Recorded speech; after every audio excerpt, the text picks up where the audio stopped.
Contact the Captain's Rib Shack today at 544-6395 or 524-6395 or 527-4301. Open Tuesdays and Wednesdays from 10 a.m. to 10 p.m., Thursdays and Sundays from 10 a.m. to 11 p.m., and Fridays and Saturdays from 10 a.m. to midnight. Closed on Mondays.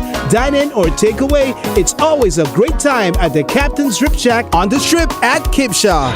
Okay, so you heard that. So yes, good morning to you once again, Class of Frame in the morning. We're now ready to go for our Class newscast for this morning. I'm DJ Hammer, and I am your presenter. First, a look at the main points of the news. And from the local scene, the Royal Anguilla Police Force has charged 19-year-old Alex Batchelor of West End in connection with the ongoing investigation into a shooting incident. And from the region, former Dominican Republic President Leonel Fernandez warned that the global order established at the end of the 20th century is undergoing a profound transformation, creating a more complex and uncertain international landscape. And from the sports world, athletes from across the CARICOM member states and associate members, including both elite competitors and recreational participants, are set to take part in the 19th CARICOM Road Run Walk scheduled for Sunday, July 5 at Gross Lane, St. Lucia. This is a Class of Firm in the morning time, and now the local news in detail. The Royal Anguilla Police Force has charged 19-year-old Alex Batchelor of West End in connection with the ongoing investigation into a shooting incident. On Monday, June 8, Mr. Batchelor was formally charged with attempted murder, possession of ammunition, and possession of a firearm. Police said the charges arise from the investigations conducted into a shooting which occurred on Friday, March 13 in Island Harbor. Lawmen said Mr. Batchelor appeared before the magistrate's court on Tuesday, 9th June, where he was remanded to his magistrate's prison pending further court proceedings. The investigations remain active and ongoing. RPF says they continues to pursue all available lines of inquiry and encourages anyone with information that may assist investigators to contact the Royal Anguilla Police Force at 264-497-2333 or 1-264-497-5333 or call 911 in an emergency or submit information anonymously through secureaxa.com. The public is reminded that the defendant is entitled to a fair trial. There's a presumption of innocence until proven guilty. Nothing would be stated or published which would prejudice a fair trial taking place, and Section 116G of the Criminal Code applies, and which provides for an offense in respect of any person who, while a judicial proceeding is pending, makes use of any speech or writing misrepresenting such proceedings or capable of prejudicing any person in favor of or against any parties to such proceedings, or calculated to lower the authority of any person before whom the proceeding is to be held.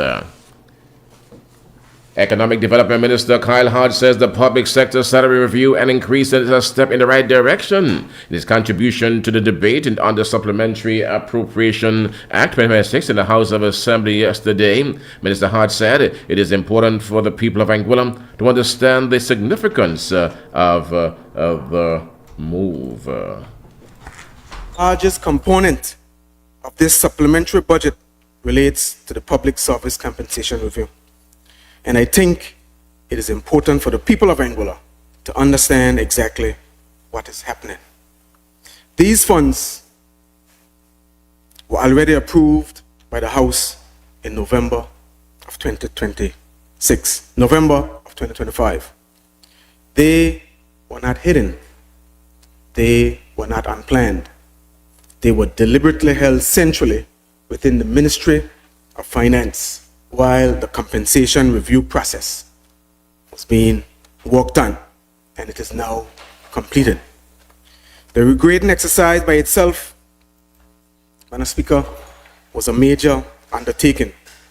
Determining where positions belong within the structure was one exercise. Determining appropriate compensation levels was another exercise entirely. It took time to get it right. It started under one administration and it is being completed under another. And today, we're at the stage where those funds can now be transferred from the Ministry of Finance restricted account to the individual ministries and departments where the salaries are actually paid. Madam Speaker, is it without fault? Certainly not. Is it without anomalies? Certainly not. But we expect that where there are issues, where there are real issues, that they be addressed. Madam Speaker, when we talk about compensation, we are talking about putting extra money in people's pocket. And that was the point that the Honorable Member for Valley South made. This increase in civil service salaries, Madam Speaker, it goes a long way to assist families. He made that point extremely well. And it goes into the general economy of Anguilla. So what has happened, Madam Speaker, and I believe it is safe to say that no one will be left worse off than their previous position. There is something in there for everyone. There is an increase somewhere for every single civil servant. And I believe I'm correct in what I'm saying. Whether it's teachers who educate our children, nurses who take care of our loved ones, those who are sick, police officers, fire officers, engineers, technicians, our crossing guards. There's another term, there's another name for crossing guards.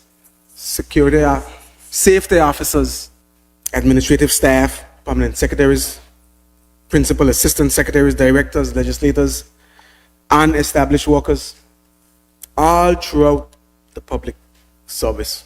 Madam Speaker, the public service has endured difficult periods over the years.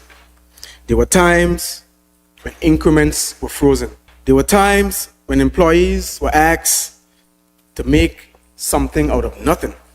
So with this step today, Madam Speaker, to implement the new structure and the new salary revision, while it may not perfect and appreciated by every single individual, Madam Speaker, it is a step forward in the right direction. Economic Development Minister Kyle Hodge, I'm speaking there. Parliamentary Secretary and elected member for Valley South, Cardell Richardson, has told the people of Anguilla that while the 2026 Supplementary Act makes provisions for public sector salary increase, it also represents a stimulus for the local economy. His contribution to the debate on the Supplementary Act 2026 in the Anguilla House of Assembly yesterday morning, the Parliamentary Secretary threw his full support behind the public sector salary increase. Madam Speaker, this supplementary budget deals with two very important matters. First, it provides the implementation of the new salary structure for civil servants. And second, it provides an increase in allocations for medical treatment overseas. Madam Speaker, our civil servants had carried this country through difficult times, and we all could agree to that.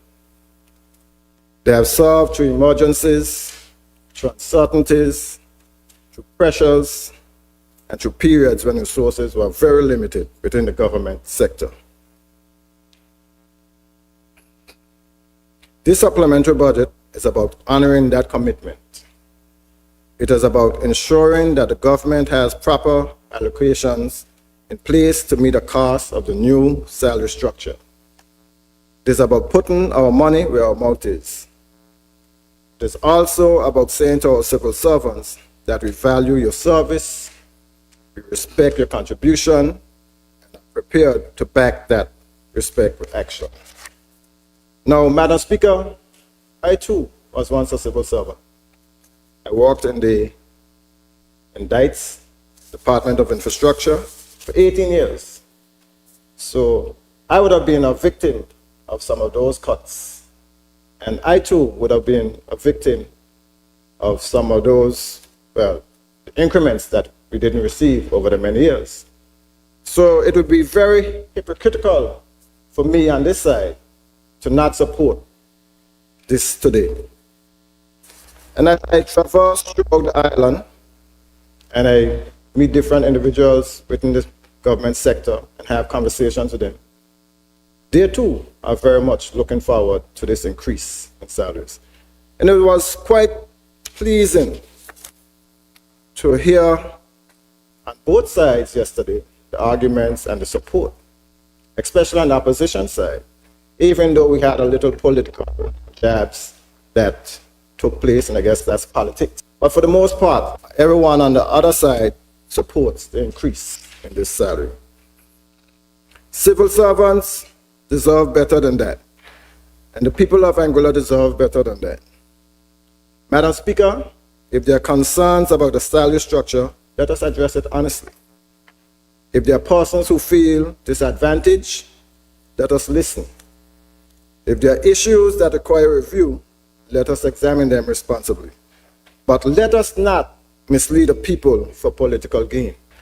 Let's not create the impression that this government alone invented the process, when the record shows that the APM administration helped set it in motion.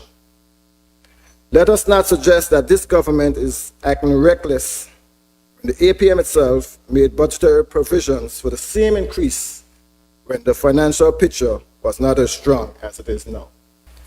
Madam Speaker, I also do believe that we have a responsibility to recognize the people who have kept our public service going through these difficult years. I don't think anyone in this chamber would deny the sacrifices that was made. Public servants accepted wage restraints at a time when the country faced significant impact challenges. They played their part, often being asked to do more with less. And they did so with professionalism and dedication. For me, this increase is about rewarding people for simply turning up. It is about recognizing commitment, experience, and loyalty. It is about saying to those years of service mattered and that we value their contribution they make and continue to make in the civil servants. Madam Speaker, this increase also helps to create economic stimulation. With more money to spend, persons will be keen to spend money within the economy, thus creating revenue within our economy and spending. So this is a good thing in that sense also, Madam Speaker. It does create revenue for the family, and it also stimulates our economy with spending. Secondly, Madam Speaker, the second major provision in this supplementary budget is an increase in the allocation for medical treatment overseas. This is another matter that goes directly to the heart of the people.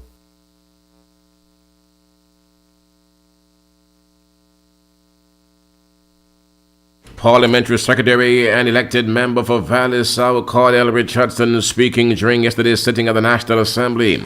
Minister of Social Services Shelia Rogers-Webster has admitted that there's a number of anomalies within the salaries grading structure of the public service that needs to be addressed going forward. Speaking to Klass FM Radio on Monday night, Minister Rogers-Webster said a number of matters have been flagged and are being addressed through the proper channels, which includes public administration and the Deputy Governor's office. I am aware of a particular situation that you described because I've been formally written to on the situation. That matter is being handled through the proper chains, through the public service, not through us as ministers, because we don't have any control over that system. But what I will say is this, right? The process is only as good as the input. Okay. Right?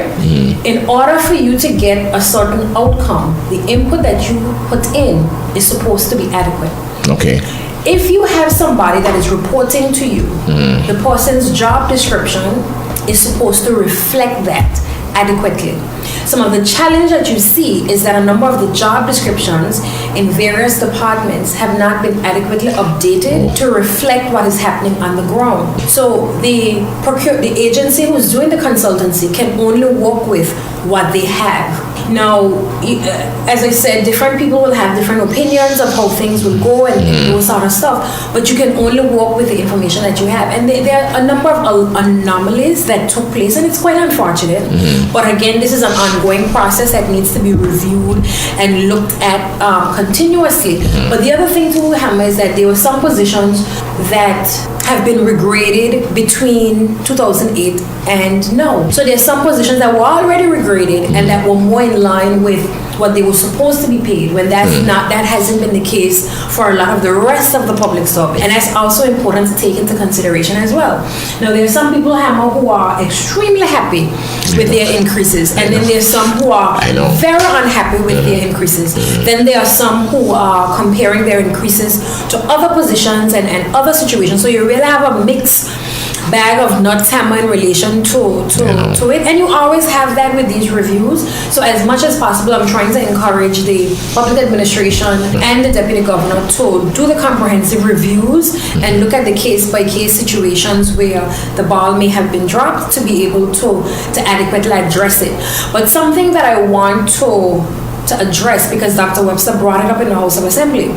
Dr. Webster was contradicting himself, because he pretty much said he thinks that there should have been a higher percentage at the lower levels and a lower percentage at the higher level. But he also said that the specialist positions are they're not enough money, because you can't attract a specialist for that amount of money. So to me, you're contradicting yourself, because you're essentially saying the specialist positions at the higher level are supposed to be a lower percentage, but you're also saying that we can't attract them with the current salaries, even at the higher percentage.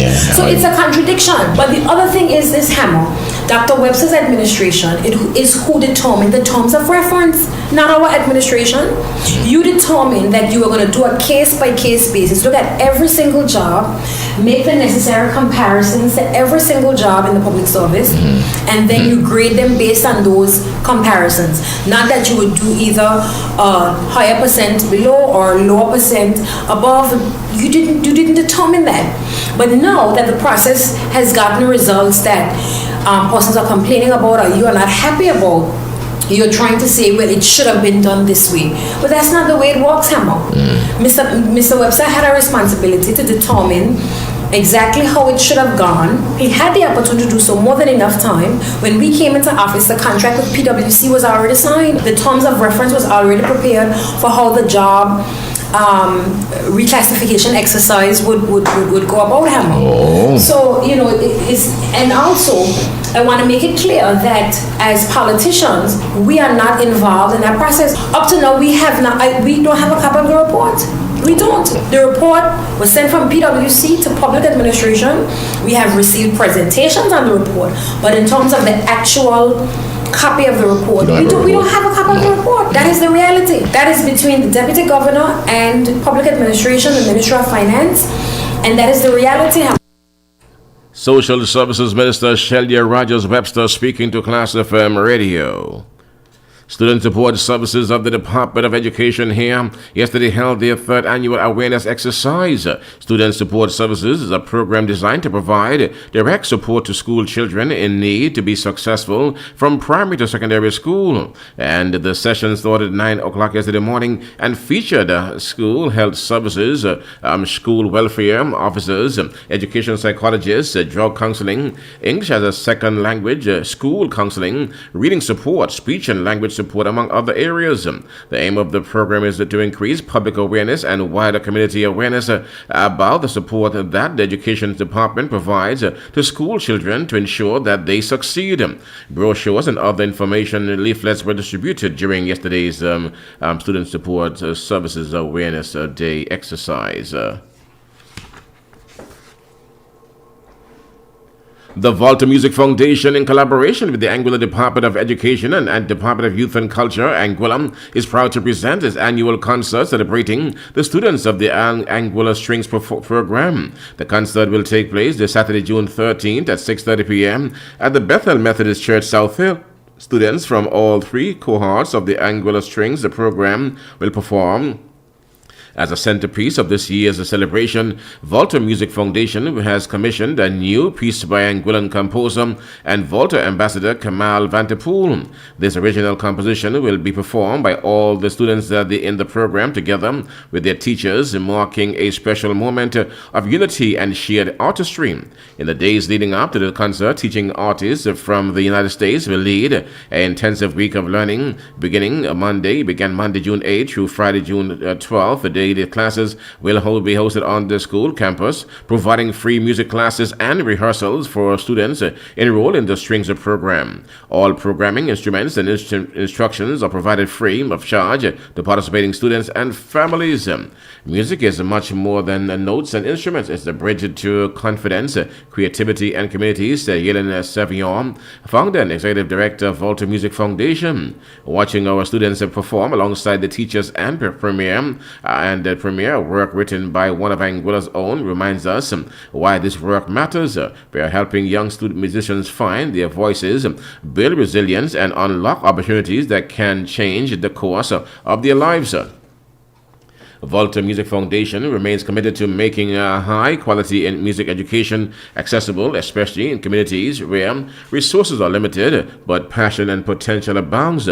This cultural exchange marks another significant step in Volta's mission to nurture young talent and empower local leaders through music. And just to add a footnote here, our trailer, that Volta Music will be our guest. The instructors from the USA will be our guests today at 10 o'clock this morning, right here on the Klass FM morning radio program, right? So at 10 this morning, Volta Music will be here to promote the event this coming Saturday and to speak about the program, the offerings that this year during their engagement with our students at the Abinale College Comprehensive School.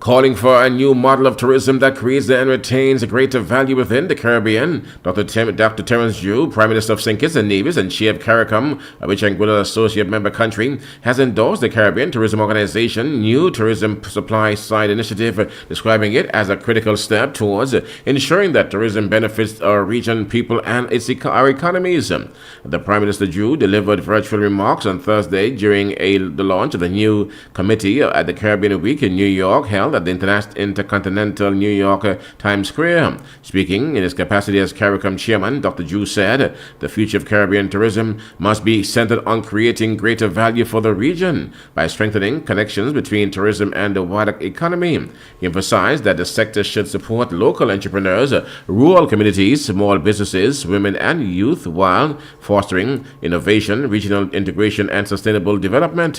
Tourism must not only create wealth in the Caribbean, it must help us help keep that wealth in the Caribbean, he said. The new committee represents a strategic shift from a traditional demand-driven focus on visitor arrivals to a comprehensive supply-side approach centered on workforce development, local supplier integration, logistics infrastructure, digital transformation, and public sector partnership. Joining Dr. Drew was Edmund Bartlett, Jamaica's Minister of Tourism and Chair of the new Tourism and Supply Side Committee, Ian Gooding-Edgehill, CTO, Chairman, and Barbados Minister of Tourism and International Transport for Barbados, Donna Regis Prosper, CTO, Secretary General, and CEO, and Sonavik Dick Stang, President of the Caribbean Hotel and Tourism Association, CHTA. Mr. Bartlett described the initiative as a move towards building a more integrated tourism economy by strengthening linkages between tourism and agriculture, manufacturing, logistics, transportation, technology, and the creative industries. The minister emphasized that the committee will be driven by measurable targets and practical implementation with the goal of creating a more resilient, inclusive, and competitive tourism economy. The future of the Caribbean tourism must be redefined not only by resilience but by transformation, he said. Anguilla is a member of the CTO, the Caribbean Tourism Organization, and also an associate member of CARICOM. With that item, we've come to the end of our local news this morning. We are now at 7 now before 9, and time check brought to you here by Leon's at Meads Bay. Celebrate Meads Bay all day. Leon's at Meads Bay blends Southeast Asian flavors with classic island favorites in a relaxed beachfront setting. Guests enjoy toes in the sand dining, handcrafted cocktails, and island breezes along beautiful Meads Bay. Whether enjoying effortless chill during the day or indulging in vibrant nighttime fun, Leon's at Meads Bay is the place to unwind. On Thursdays, enjoy a flavorful barbecue experience from 6 to 9 p.m. at the Meads Bay Barbecue, offering a delightful mix of gourmet grilled specialties, delicious cocktails, and live entertainment.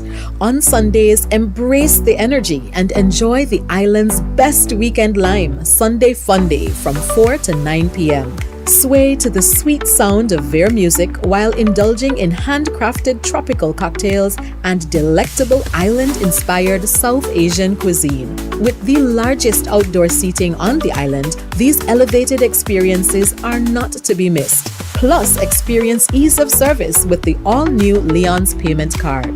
Leon's is open from 11 a.m. to 6 p.m. on Tuesdays, Wednesdays, and Fridays, and 11 a.m. to 9 p.m. on Thursdays and Sundays. Leon's remains closed to the public on Mondays. For more information, call 1-264-497-6111 or email concierge@maliuhana.com or visit www.maliuhana.com.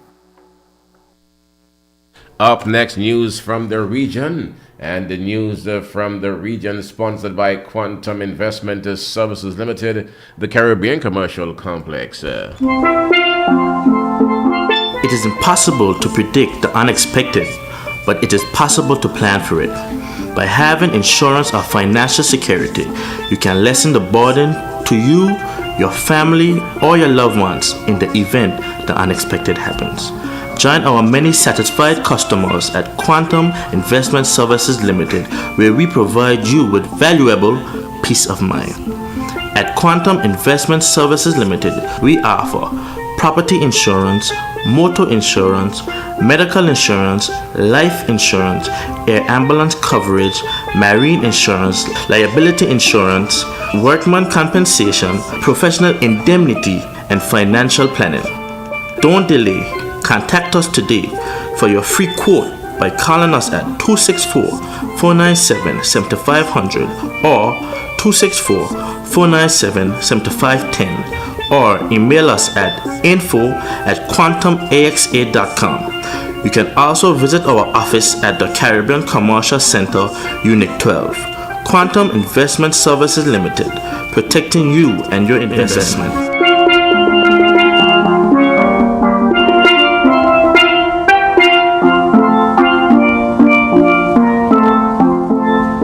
And now the regional news in detail.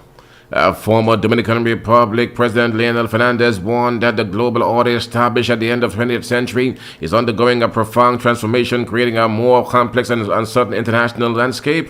Speaking at the Global Ibero-American Forum in Madrid, Fernandez argued that Latin America must play a more active role in shaping its future rather than remaining a passive observer of global change.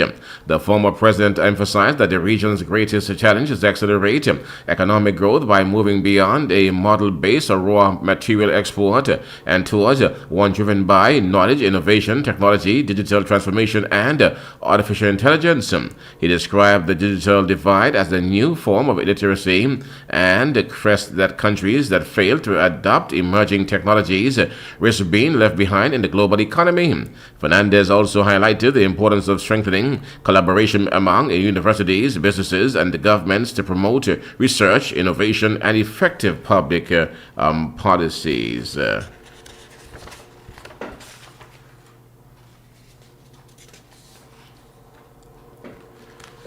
Prime Minister Dr. Godwin Friday has reaffirmed a robust partnership with Sandals Resorts, highlighting an immediate $45 million investment to expand tourism offerings and economic activity in St. Vincent and the Grenadines. The announcement follows a high-level meeting between government officials and Sandals executives focused on the future economic cooperation, capacity building, and community development. The Prime Minister expressed strong satisfaction with Sandals regional investments, citing the substantial benefits that they generate, including enhanced airlift, tourism growth, and foreign direct investments. Phase 1 includes construction is currently underway of 22 of standard signature Rendezvous villas, which are slated for completion in November of this year. Phase 2 includes, following the villas, the resort will construct 20 new hillside sky suites. Looking ahead, the partnership will also lay out plans for beaches and Vincent, with construction expected to commence in 2028. Preparatory and design work for this major project will place a heavy emphasis on sustainable development. Planners are specifically prioritizing the protection of local marine biodiversity, reef ecosystems, and sea turtle habitats in the Mount Wyant site area. Altogether, these developments will add nearly 400 rooms to the country's tourism inventory in St. Vincent and the Grenadines. Both parties emphasized the mutual benefits and job creation central to this partnership. Prime Minister Friday reiterated his government's support, stating the development of St. Vincent and the Grenadines requires a continuity, partnership, and a shared commitment to the national interest, he said. Ahead of his State of the Territories address last evening, BVI Premier Dr. Natalia Wheatley says he has a few disappointments from his administration, nearly 3 years in office, arguing that effective leadership is about adapting to challenges rather than dwelling on setbacks. Premier Wheatley made the comments during an interview on ZBVI Radio as he previewed the address, which was delivered at 4 o'clock yesterday at the Noel Lloyd's Positive Action Movement Park. He said, "I really don't have many disappointments," he said. "Of course, we have situations that we didn't anticipate, and that's life. You have to, these wars, they cause prices to rise. You have to be able to intervene and do things to help your people, but it's a sign of good leadership, being able to adapt to changing circumstances," he said ahead of his nationwide broadcast last night. Over in Florida, a man bitten by a bull shark after he hooked the animal while fishing near the jetties at Port Pickens on June 5. The fisherman was taken to hospital by life flight with non-life-threatening injuries, according to emergency responders. And the Escambia County Water Safety Chief Dave Greenwood said lifeguards, firefighters, and the EMS responded to the shark bite shortly before 6 p.m. Friday evening. He hooked the bull shark and he landed on the beach and tried to take the hook out and got bit on the upper finger, Greenwood said. No other information was available on the man's conditions. More than 300 migrants heading to the UK last summer were kidnapped, tortured, and threatened with forced organ removal. The BBC reported yesterday morning the young men, all from the Iraqi Kurdistan, were captured by Libya by a militia who demanded a ransom of $5,000 from each of their families and threatened to harvest their captives' kidneys and if payments were not made promptly. We have spoken to some hostages who have since been released and seen photos evidence suggesting that forced operations did take place. The former captives showed us evidence of torture and said that they had been kept in cramped conditions with nearly 180 people sharing a cell. At least one hostage is known to have died, and it's unclear how many remain captive. The militia was supposed to be guiding the migrants through the Libya to the Mediterranean coast. However, a dispute over payment had broken out with the Iraqi Kurd people smuggler Noah Aaron, who had organized the migrant journey. The World Trade Center Georgetown will host a business luncheon entitled Growing Business United States on Wednesday, featuring internationally respected trade expert Arun Victoram. This is in Guyana. The event forms part of the WTCG ongoing commitment to stimulating and strengthening trade and investment relations between Guyana and international partners. As Guyana continues to expand its economic footprint and diversify its export base, WTCG is pleased to provide local businesses with direct access to one of the foremost authorities of United States trade and commercial policy. Dominican Republic successfully wrapped up its first Dominican week in Belgium and the Netherlands with an official reception in The Hague, concluding a strategic agenda aimed at expanding political, commercial, academic, and cultural relations with Europe. Led by Ambassador Carlos the Motto, the initiative promoted investment, trade, innovation, sustainability, and institutional cooperation, while positioning Dominican Republic as a key partner for European nations during this week. Dominican delegation strengthened dialogue with Dutch authorities, advanced cooperation opportunities with Report of Rotterdam, and hosted Dominican Republic Netherlands Business Forum focused on investment, exports, the blue economy, sustainability, and economic and energy transition.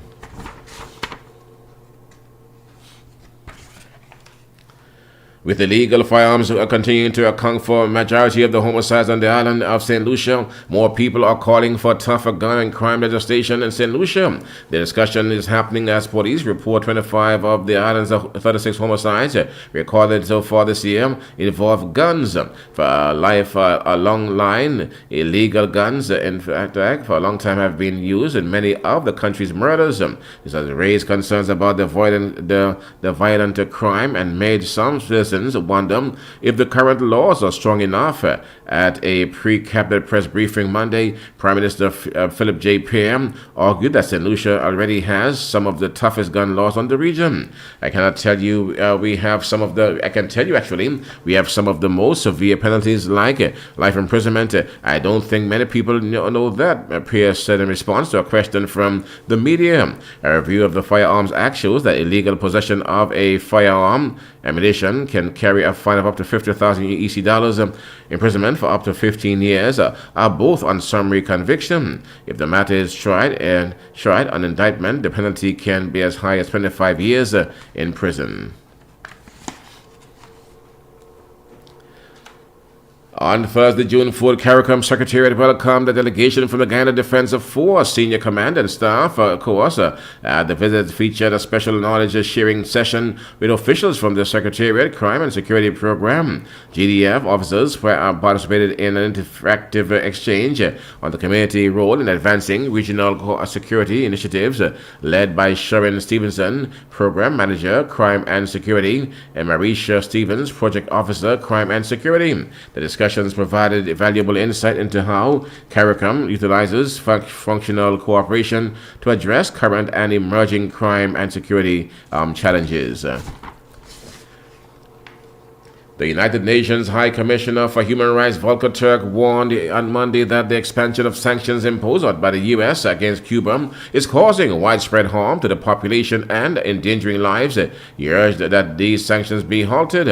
The fuel restrictions imposed since early 2026 and recent tightening of extraterritorial sanctions taken together are directly harming Cuban people, especially the most vulnerable. Children are dying because doctors lack access to essential medical supplies and medicines. Is unacceptable, said Turk. These sanctions must be lifted immediately. The U.S. declaration of a national emergency in January disrupted fuel shipments to Cuba, severely reducing the country's fuel reserves by mid-May. The depletion has led to daily blackouts that now frequently exceed 20 hours. Additional sanctions were imposed in May, including some with extraterritorial effects on private entities such as traders, insurers, tourism or shipping companies. Financial institutions and others involved in fuel supply are engaged with the country's energy, defense, mining, finance, and security sector.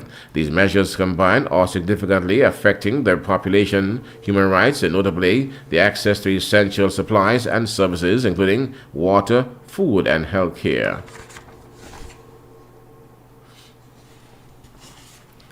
Cooperation between the Dutch Caribbean Coast Guard and the United States security agencies remain a cornerstone of the efforts to combat international drug trafficking in the Caribbean. While answering questions on the Coast Guard, the 2026 operational plan, Dutch Defense Minister Dalian Zagreus emphasized the organization's continued focus on intelligence-driven cooperation and regional partnerships designed to counter organized crime and narco trafficking.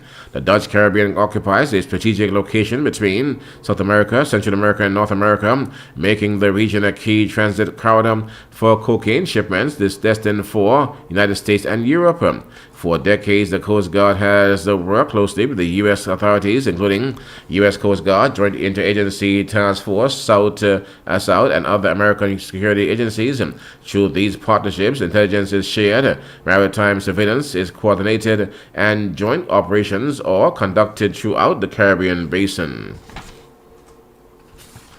A leading Caribbean criminologist has argued that colonial-era systems continue to shape education, policing, and corrections across the region, contributing to persistent crime and violence. Speaking in his inaugural professional lecture, Post-Colonial Reflections on the Regional Crime Problem, Corinne Braley said the Caribbean societies remain significantly affected by their colonial history and warned that continued reliance on systems of exclusion and oppression were undermining the efforts to tackle crime. Professor Bailey, director of the Center for Criminal Justice and Security, said structural inequalities embedded within institutions were leaving many vulnerable people excluded from opportunities and increasing their likelihood of coming into contact with criminal justice system. He pointed to the education system as one example, arguing that schools are often reproduce a broader social inequalities. Using Jamaica as a case study, he highlighted disparities between public and private schools and entry requirements that concentrate top-performing students in a select group of institutions. According to Professor Bailey, this system disadvantages many capable students from poorer backgrounds, trapping some into cycles of poverty and increasing their risk of becoming involved in crime, he said. U.S. Secretary of State Marco Rubio announced visa restrictions on more than 100 Nicaraguan officials associated with the Murillo Ortega dictatorship following the death of political prisoner Brooklyn Rivera. Today, the Trump administration took a decisive step to impose additional visa restrictions on more than 100 dictatorship officials and their family members, Rubio said yesterday. With this new set of restrictions, the U.S. government has now taken steps to impose visa restrictions on over 2,350 Nicaraguan officials and their family members for their complicit role in Rosario Murillo and Daniel Ortega's dictatorship, he said. Since 2007, Ortega and his wife Murillo, and their co-presidents as well, have established an authoritarian regime in the country, repressing opposition through arrest, exile, and violence, suppressing civil rights, cancelling elections, and prosecuting the church as well. The move comes in response to Ortega's responsibility for the horrific death of political prisoner Brooklyn Rivera, Rubio said. Political prisoner, in fact, according to the statement, Rivera, an indigenous leader and political leader, died at 73 years old after being held incommunicado by the Murillo Ortega regime for more than 970 days. The Nature Foundation of St. Martin has formally transitioned from a one-tier managing board to structured to a two-tier governance model as part of the ongoing commitment to strengthening governance and accountability and ensuring long-term sustainability. On the new structure, oversight responsibility will be separated from the day-to-day management of the organization. This approach aligns with international best practices in non-profit governance and ensure transparency and accountability while maintaining a higher level of organizational efficiency. As part of the support for conservation management, organizations, the Dutch Caribbean Nature Alliance, provided financial and technical support for this transition. The newly established supervisory board will focus on strategic and long-term oversight, while the soon-to-be established management board will lead operational activities.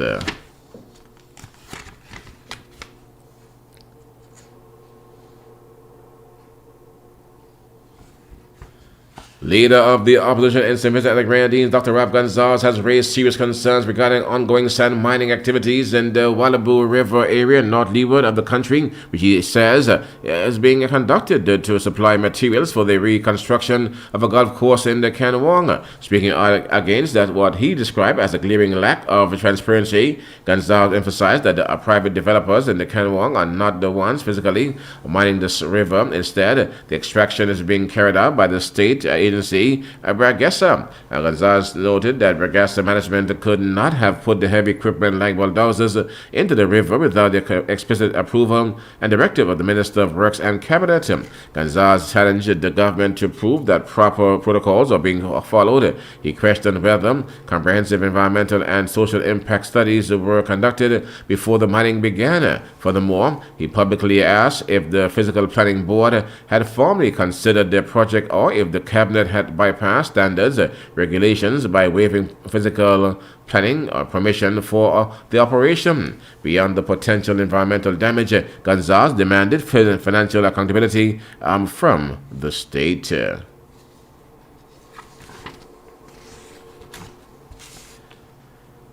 St. Martin Prime Minister Dr. Luke Mussolini says one of his growing concerns is that St. Martin's economy appears active and busy on the surface, but many people in St. Martin, particularly lower income families and what remains of the middle class, are still not feeling the benefit of that growth. Prime Minister Mussolini candidly acknowledged that this is one of the issues he continued to wrestle with as the Prime Minister of St. Martin. He said he sees economic growth taking place, but he has not yet found a clear enough path to connect the lower income segments of the community to that growth in a meaningful way. Mussolini pointed to strong activity in the tourism sector, including higher passenger movements through the airports, stronger cruise arrivals, hotel occupancy, and visible activity in nightlife and business areas. However, he said these indicators do not answer the deeper questions of whether ordinary people are actually benefiting from the economic movement taking place around them. The Prime Minister said St. Martin can look prosperous from the outside, with tourists arriving, cars on the road, people filling gas stations and entertainment areas appearing busy. But behind that image, he said, many residents of St. Martin are still under the pressure and are struggling to improve their quality of life, he said in St. Martin yesterday.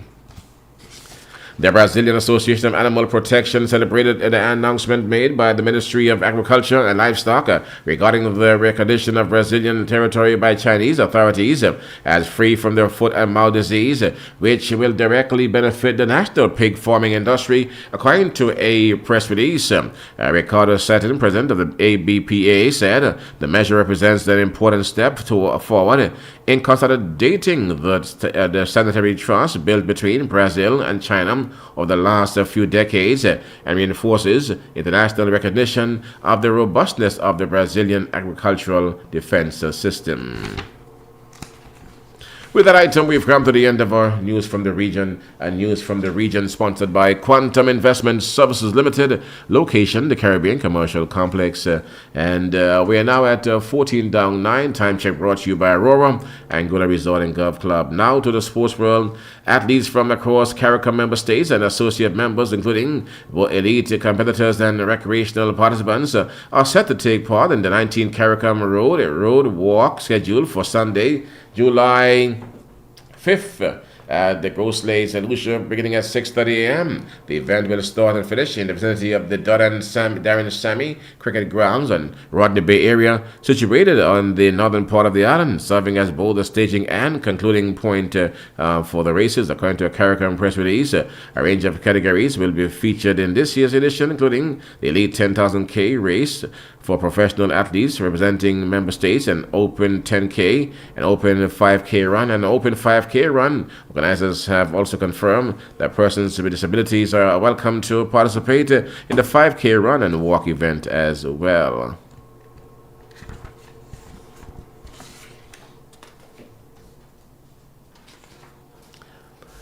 Australia suffered only their second one international defeat to Bangladesh, and for the first in 21 years in a major comprehensive humbling in the series opening Mapir. Australia, without a host of the first team players and for the tour, dropped 6 catches, including 4 to reprieve all-rounder Masik Hussain, as he made 86 in Bangladesh, 284 for 8. The tourists slipped to 2 for 2 in reply as they lost match short for the first ball and Magnus Lamberchain. Australia labored to 191 for 9 before a storm ended play and sealed an 86-run defeat on the Duckworth-Lewis Stern method. Alex Carey made 47 and Cameron Green 52 not out.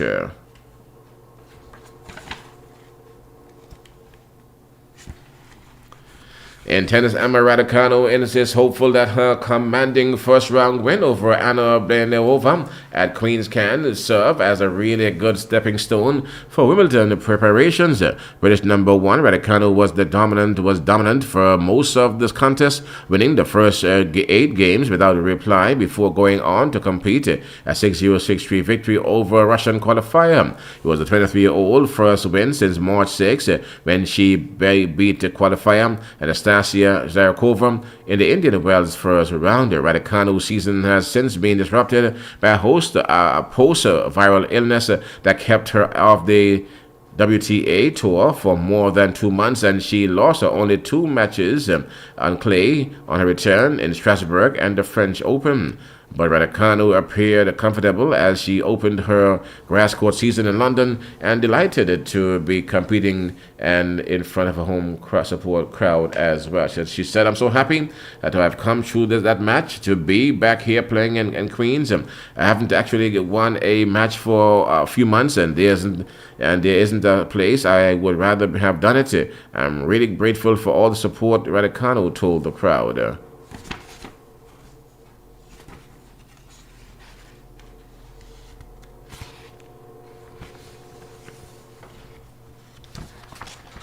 Iran Football Federation has said that the United States has revoked its allocation of tickets for its team World Cup group games, accusing the host of obstructing the attendance of Iranian supporters under the shadow of a bitter diplomatic row. With less than 3 days remaining until the start of the 2026 World Cup, the United States has once again acted to obstruct the presence of Iranian supporters at the stadium hosting the national team 3 group stages matches, the FFRI said in a statement yesterday.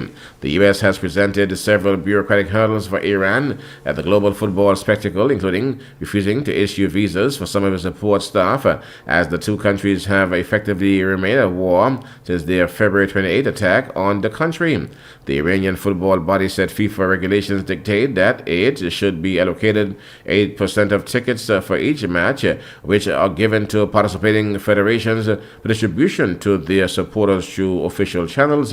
According to the statement, the FFRIA had already begun ticket sales for group stage games against New Zealand and Belgium and Egypt, all to be held in the U.S. after receiving its quota, with some fans having already made necessary arrangements. However, in an unaccepted move, the allocations are granted to Iranian Football Federation has been withdrawn, and under current circumstances, the federation is unable to provide even a single ticket to supporters of the national team, it said.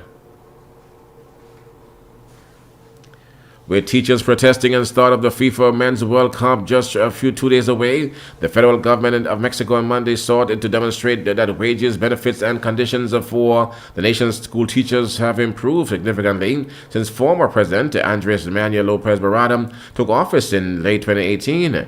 At President Claudia Sheinbaum's first press briefing of the week, the government was determined to show that it's not like its pre-2018 predecessors and has put teachers' best interests at the center of the education policies. The Monday morning affirmation of this comes as the government seeks to reach an agreement with protesting teachers,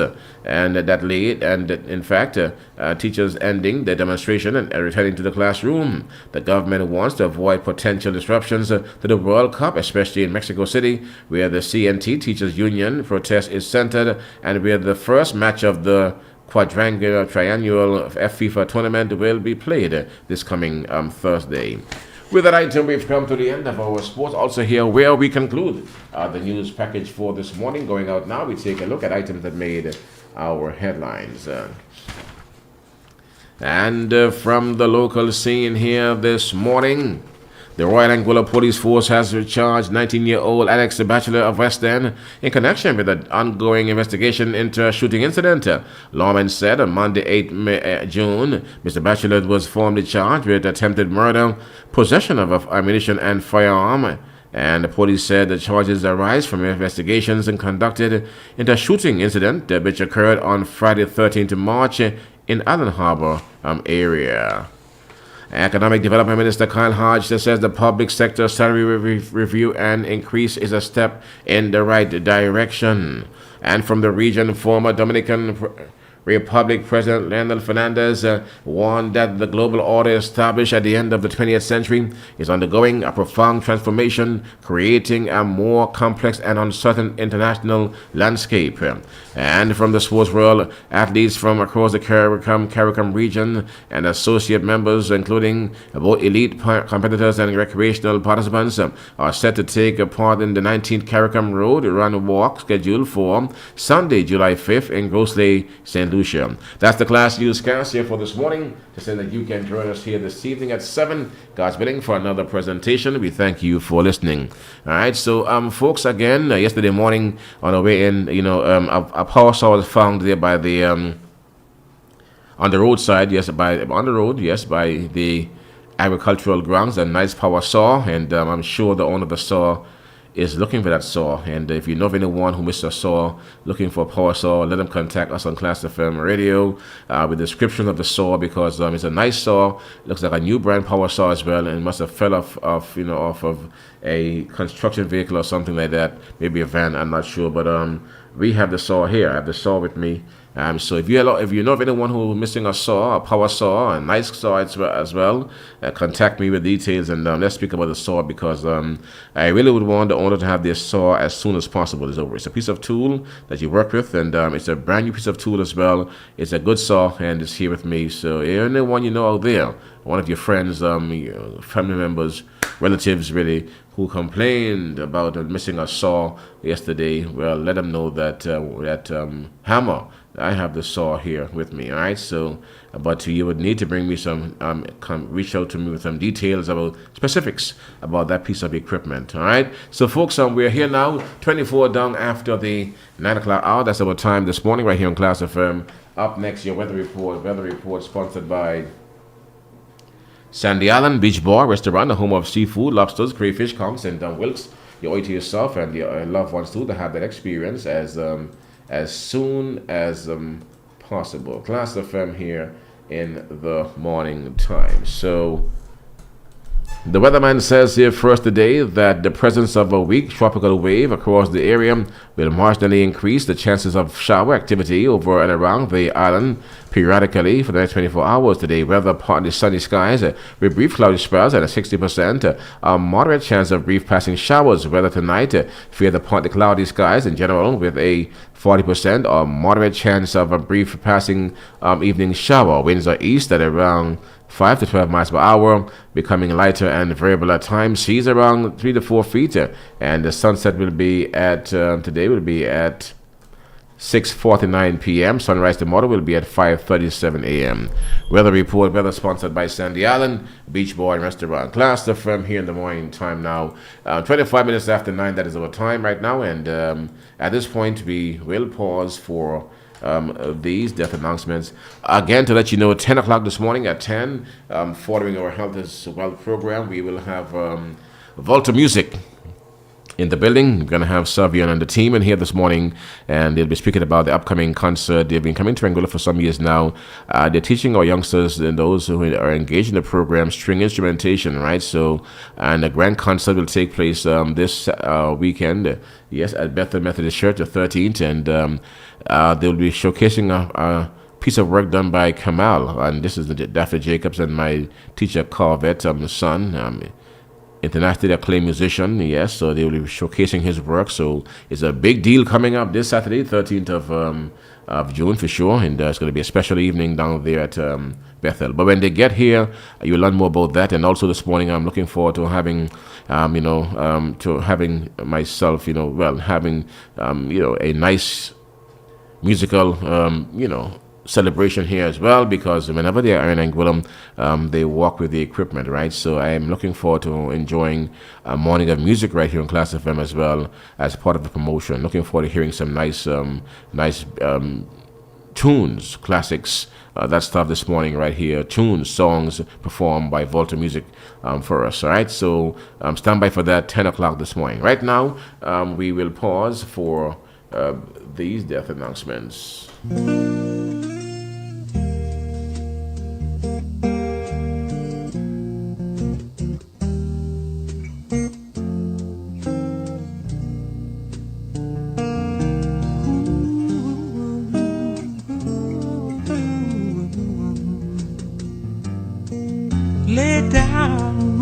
dear brother, lay down and take your rest. I wanna lay your head upon your Savior's breast. I love you, but Jesus loves you best.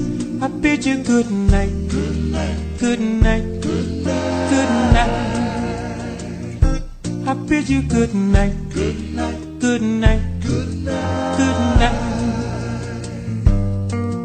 Lay down, my dear brother, lay down and take your rest.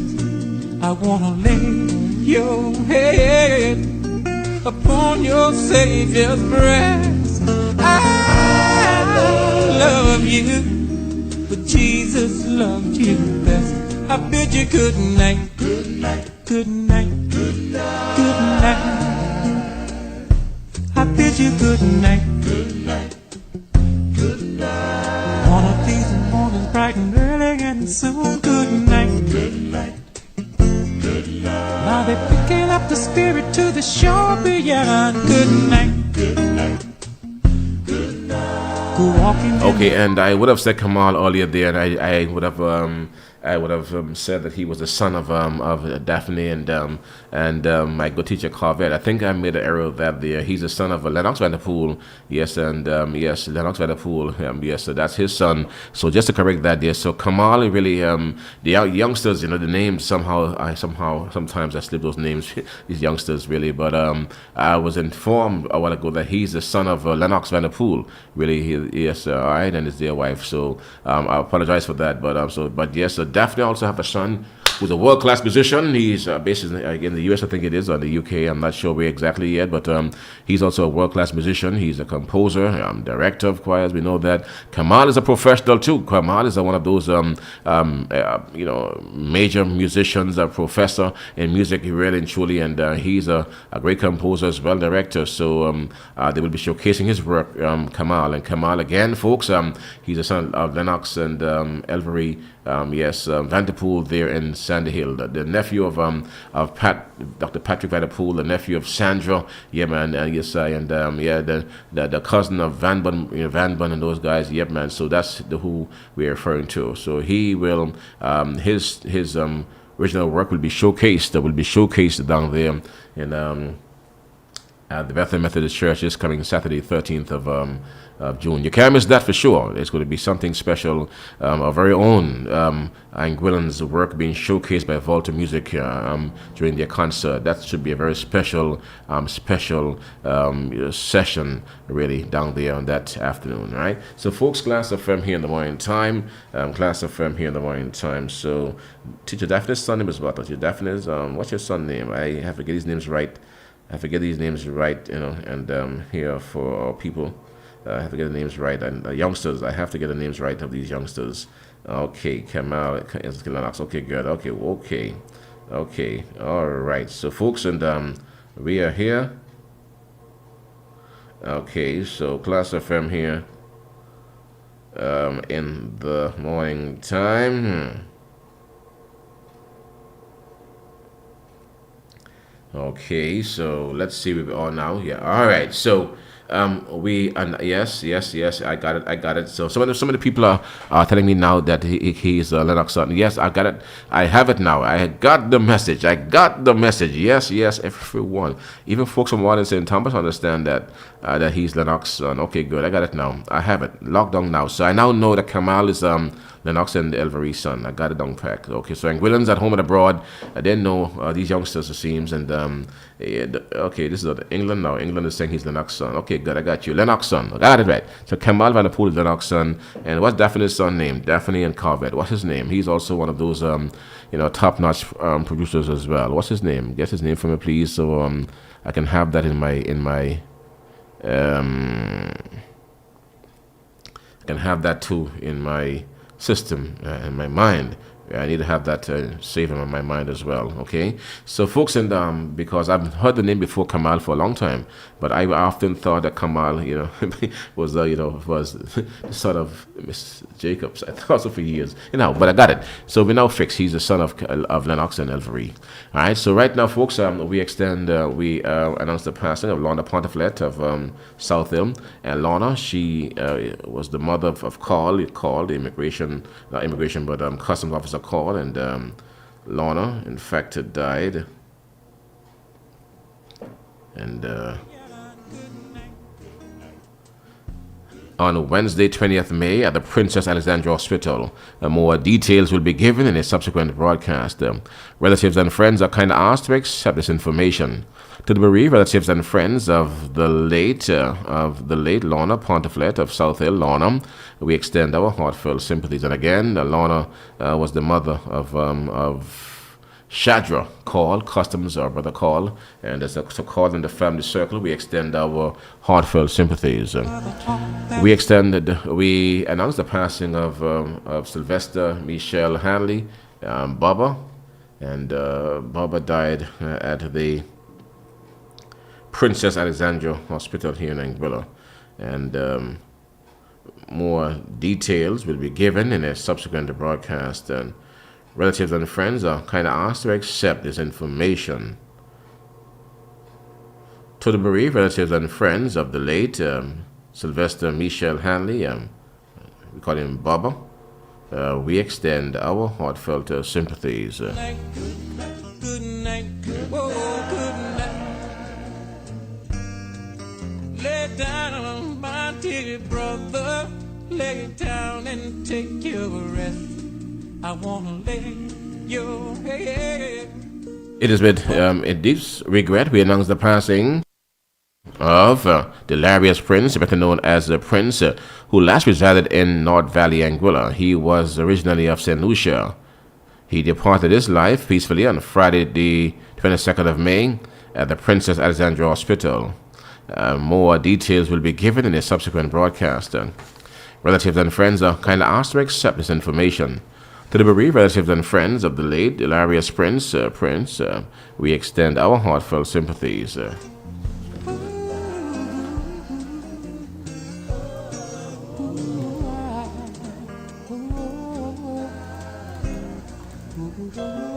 Didn't know today would be our last, or that I'd have to say goodbye to you so fast. The Brooks family of South Hill wishes to announce the passing of their beloved Preston Diedrich Brooks, also known as Bubba or Rastaman. His sunrise was on January the 5th, 1973, sunset May 14th, 2026. He lives to mourn his wife, Lisa Thompson Brooks, son, Caron Brooks, mother, Evelyn Elaine Brooks, father, Diedrich Valentine Brooks, also known as Valley.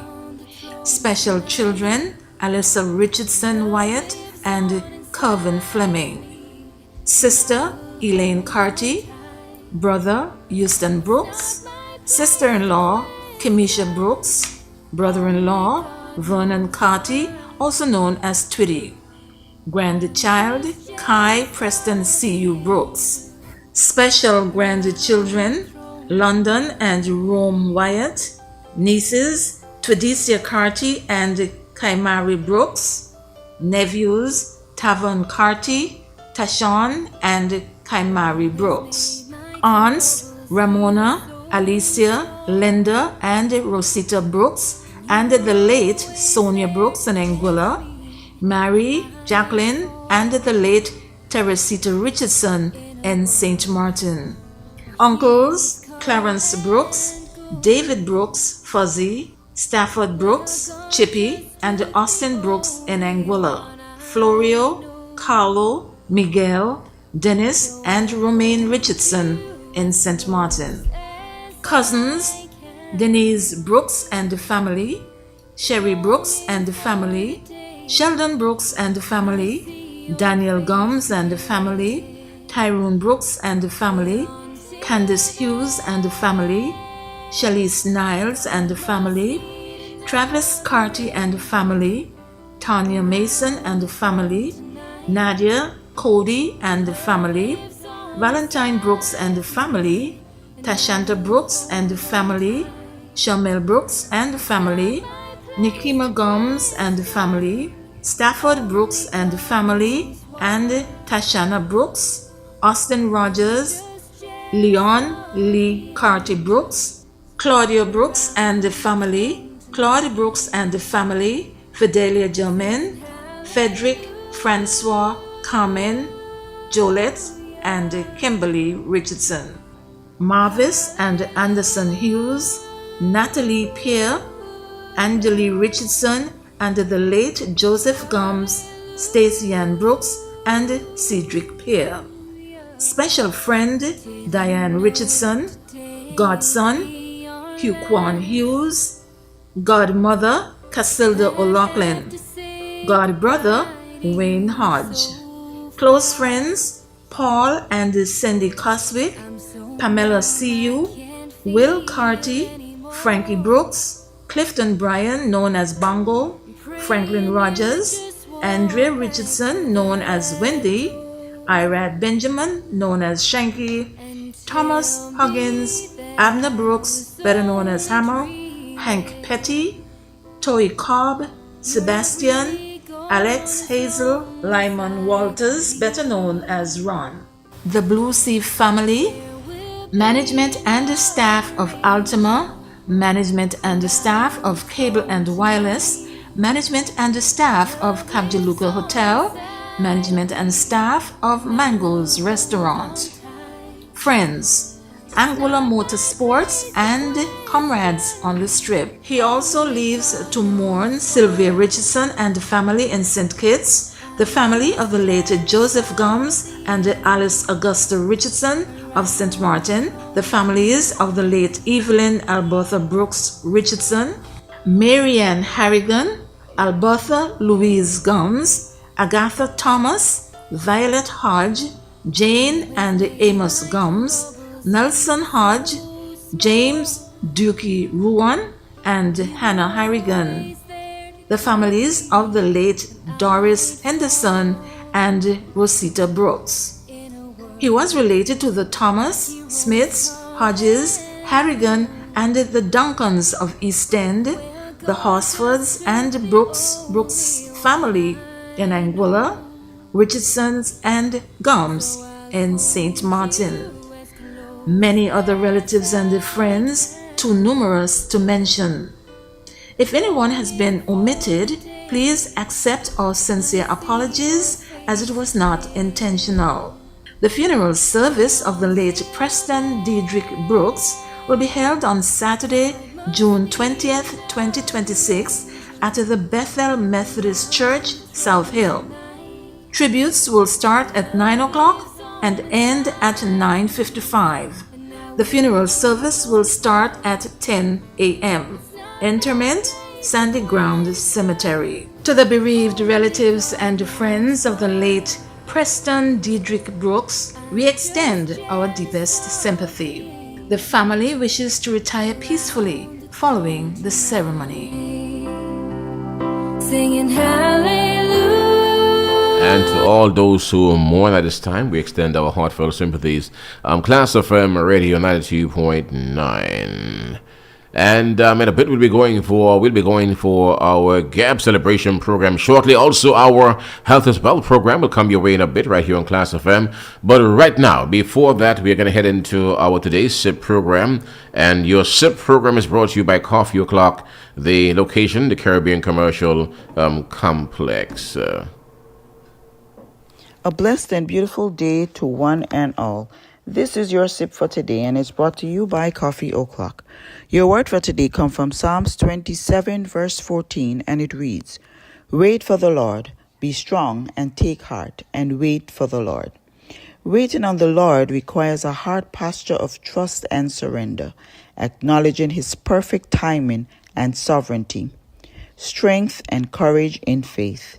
True strength and courage come from reliance on God, not from our own abilities or understanding. Wait patiently for the Lord emphasizes the necessity and challenge of patience in the believer's life. Waiting on the Lord is not passive. It involves prayer, worship, and seeking God's presence as demonstrated by David's life. In times of trouble, believers are encouraged to stand firm in faith, trusting that God is their refuge and strength. Today, no matter what you're facing, you can ask God for patience and trust that He is in control of your future. No matter what uncertainties lies ahead, when you rely on God, you will be strengthened to wait well. So my friends, sit, sip, and wait, for as long as you wait, God is working things out for your good. Continue to stay in communication with Him by prayer and worship. Take a time to relax and meditate on the goodness of God.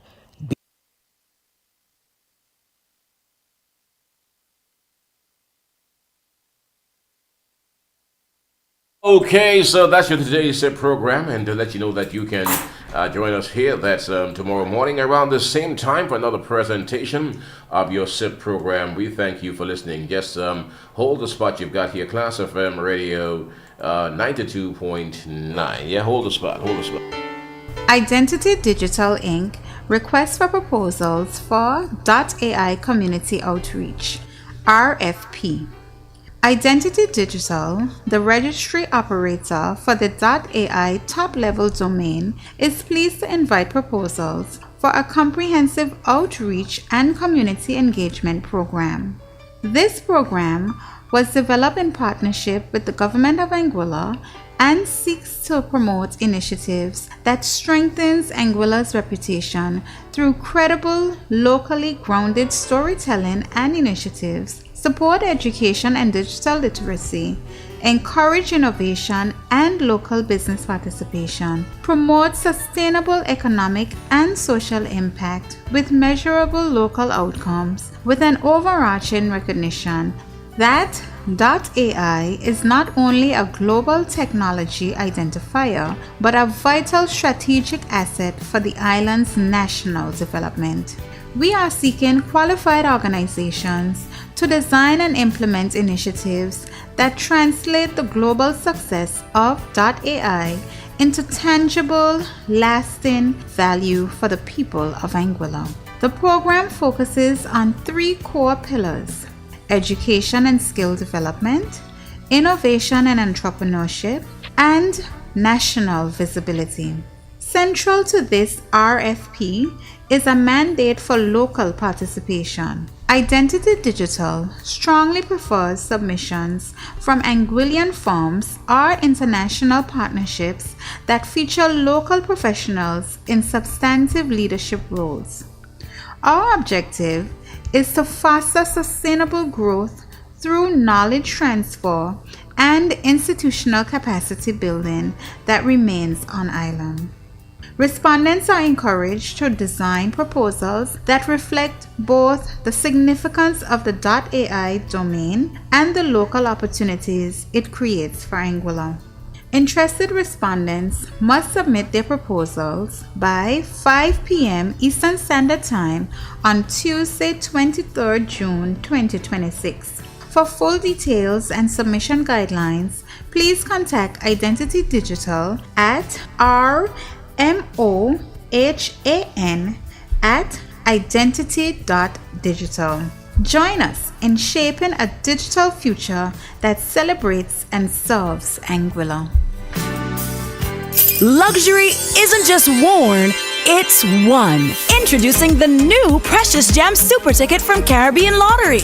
4 games in 1 ticket, 62 chances to win, and the chance to multiply your prize up to 20 times. Scratch to reveal diamonds, rubies, emeralds, and sapphires, with prizes up to $200,000. This isn't just a scratch ticket, it's luxury in every scratch. Grab your Precious Gems Super Ticket today at Caribbean Lottery retailers island-wide. Must be 18 or older to play. Please play responsibly. Serving the nation for nearly a quarter century with only the highest quality and most reliable service. JTR Advanced Security Services Stony Ground is a household name on Anguilla. Tried, tested, and proven.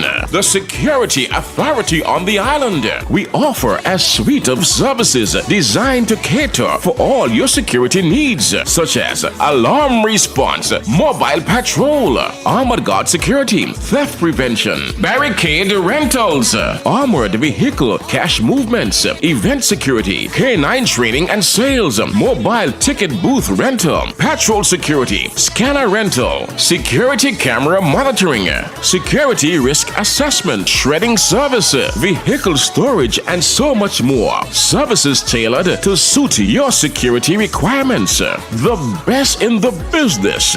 For service, call JTR Advanced Security Services at 1-264-497-0202 or email jtrsecurity@anguillanet.com. You can also check us on Facebook.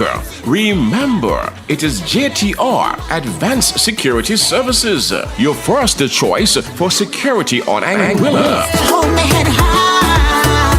Yeah, and that's a fact, though, guys. And then, really and truly, I'm not saying it because they're my clients or they're my friends, but when it comes to security in Anguilla, JTR Advanced Security Services, hands down,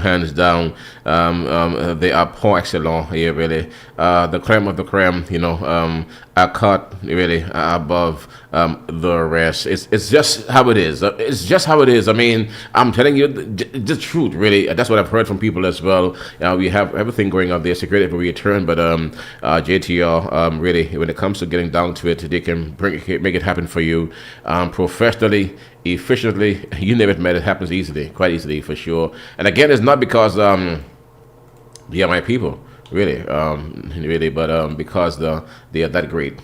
Proven track record, tested. They've been tried and they've been proven, tested heavily as well, okay? So right now, folks, 11 now before the 10 o'clock hour. That's our time right here. This morning, Klass FM Radio 92.9. We're going for our Gap Celebration program shortly right here on this station. Klass FM Radio 92.9. Yep, okay, here we go. So here we go. Somebody now having a discussion with me about that. What I just said a while ago there. Well, all security, we have lots here in Anguilla, and they're all good. I'll tell you that. But from what I've seen and heard from many persons out there, really, I have to tell you what I've been getting and what I believe is happening, really. What I believe is the truth as well, and JTR, I mean, they have been here for all these years and almost a quarter century, really, and they have been proven, they have been tested here and proven to be certified to be among the, well, if not the best in the land. They're right up there for sure, big time. Okay, enough of that for now. But I know that somebody here is trying to get me to engage in that conversation. I hear you, but it's not because of my belief in Frank, as you're saying here. Someone saying me that right now. It is because they are that good. Trust me. You know how they roll. You've seen their work, right? And you've seen them in action over the years as well in Anguilla. They have been tested and they have weathered every single storm, and they have survived every test, really. And they have shown you, they have showed up and showed out every time when it comes down to security. Here in Anguilla. Not today. I'll have that discussion maybe another day, but if that day comes for that discussion, there'll be more information that I'll be able to points I'll be able to bring to you, and so I'm not sure if he will win that argument. I'm not sure if he'll win. You hold the spot, guys, hold the spot. You've got Klass FM. It's a pre-Father's Day planter sale going down on Sunday, June 14 from 10 a.m. to 4 p.m. at Net's Residence in West End. On sale, ornamental plants, herbs like mint, lemongrass, and basil, garden decor, soil, pots, fertilizers, and so much more. You can't afford to miss this massive pre-Father's Day planter sale at Net's Residence in West End on Sunday, June 14 from 10 a.m. to 4 p.m. I will see you at Nets in West End this Sunday. How I'd love to dance with my father again. you better let God drive your life. JMS Department Store, the blue building at the far end of the former Jumbo Plaza, Water Swamp Road, is having a huge 50% discount blowout sale. Yes, you heard me right. A massive 50% discount sale of all clothing store-wide. Come on down and grab these sizzling hot deals on men, women, and children clothing in various styles and sizes. Don't you dare wait until it's too late. These amazing low prices won't last forever. Spread the word around town. JMS Department Store is now having a 50% discount sale on all clothing. Remember, early shoppers catch the best deals. JMS Department Store is the place where you pay less for more. But I'm always willing to go, so you better let God drive your life. Okay, guys, for sure. So JMS and down there, Water Swamp by Mary and Power. Stop by down there in the Jumbo Plaza, man, and you'll be amazed by the stuff and they have in there inventory galore for men, women, children clothing, man. That's a massive sale, 50% discount sale on right now. This sale runs until. So go on down there right now. Let Mary and Power know that we sent you from Klass FM Radio 92.9, man, for the big sale. Is the mother of all sales happening at JMS Department Store? Yep, man. Let Power and Mary know for sure that we sent you from Klass FM Radio 92.9, right? So right now we're going now for our Gap celebration program now for this morning. I want to get into our Gap celebration program here for this morning. I want to say now a happy birthday now to all those persons out there celebrating birthday today. Happy birthday to you, man. Enjoy your day to the maximum. And of course, you know, Gabs, they have Father's Day stuff on sale right now. A lot going on there, Gabs, that's for sure. And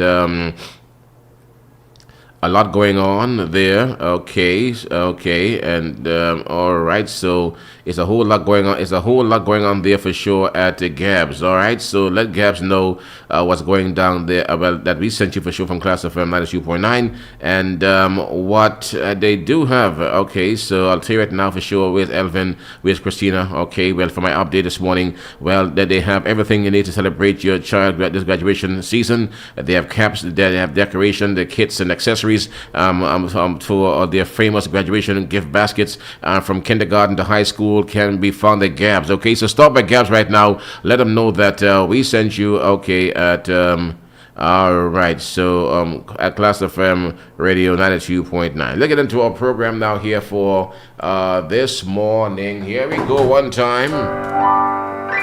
Happy birthday to you. Happy birthday to you. Happy birthday, happy birthday, happy birthday to you.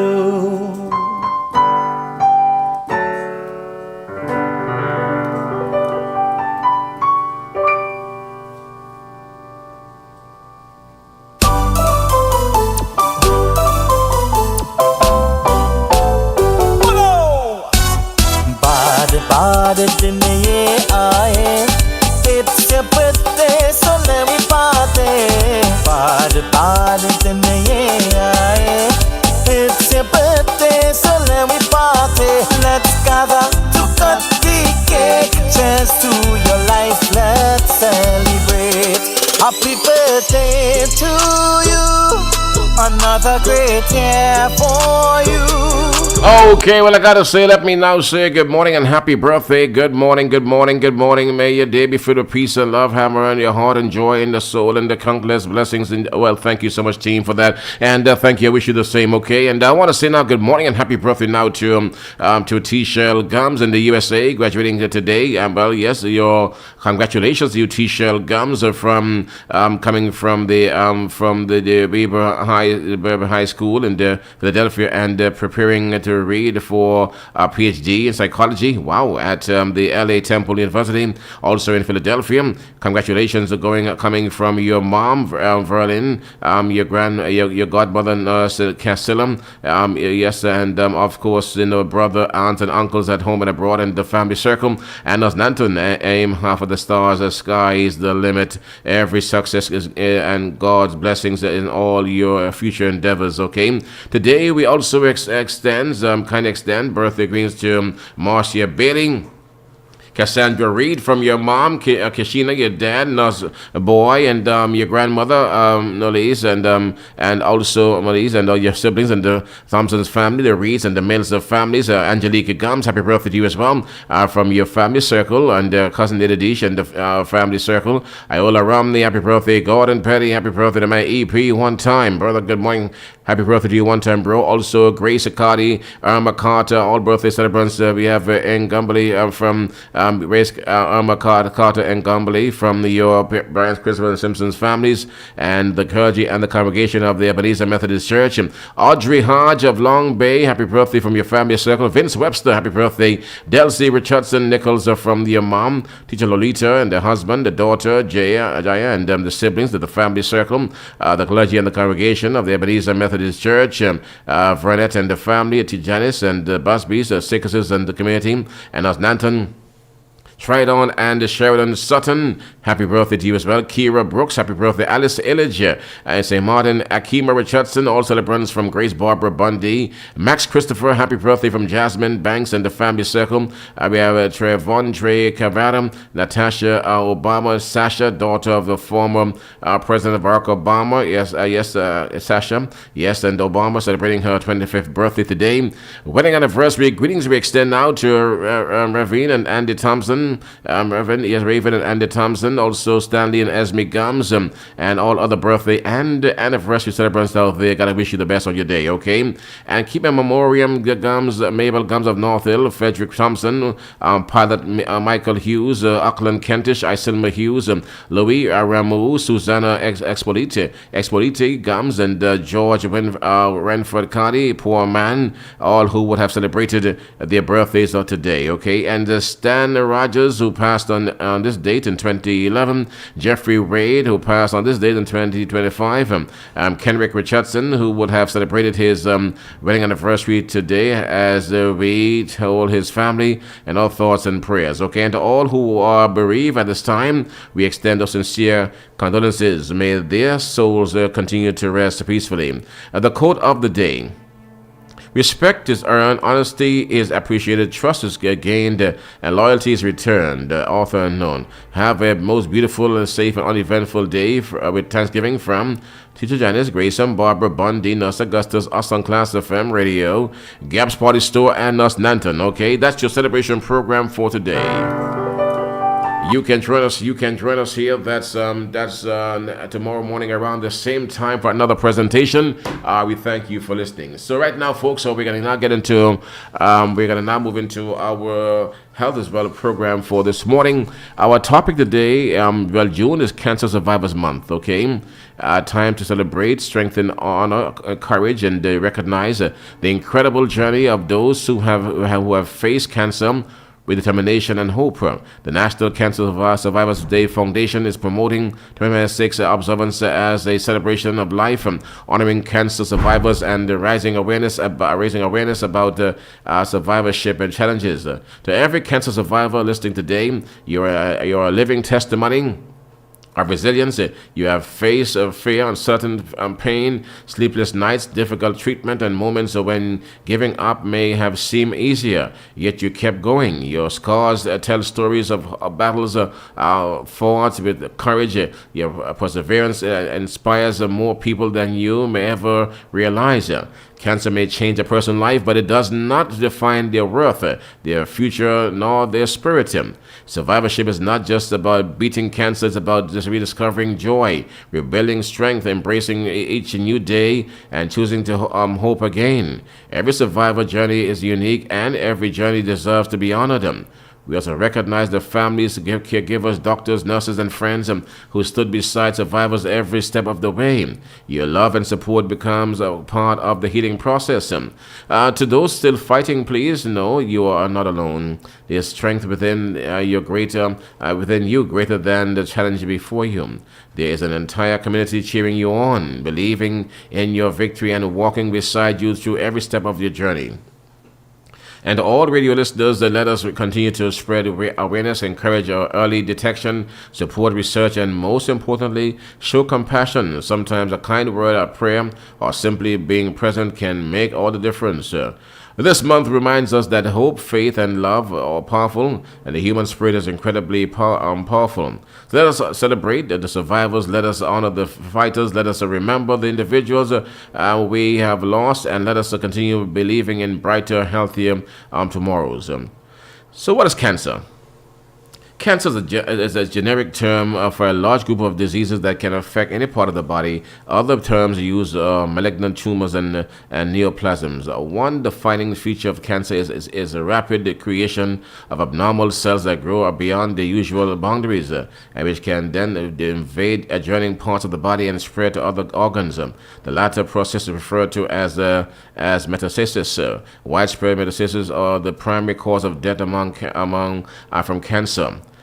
The problem. Cancer is the leading cause of death worldwide, accounting for nearly 10 million deaths in 2022. The most common cause of cancer deaths in 2022 were lung cancer. 1.82 million people died from cancer of the lungs. Colon cancer. 904,000 deaths from that type of cancer. Liver cancer, 776,000 deaths. Breast cancer, 666,000 deaths. And stomach cancer, 666,000 deaths from stomach cancer. And now, cancer arises from the transformation of normal cells into tumor cells in a multi-stage process that generally progresses from a precancerous lesions to a malignant tumor.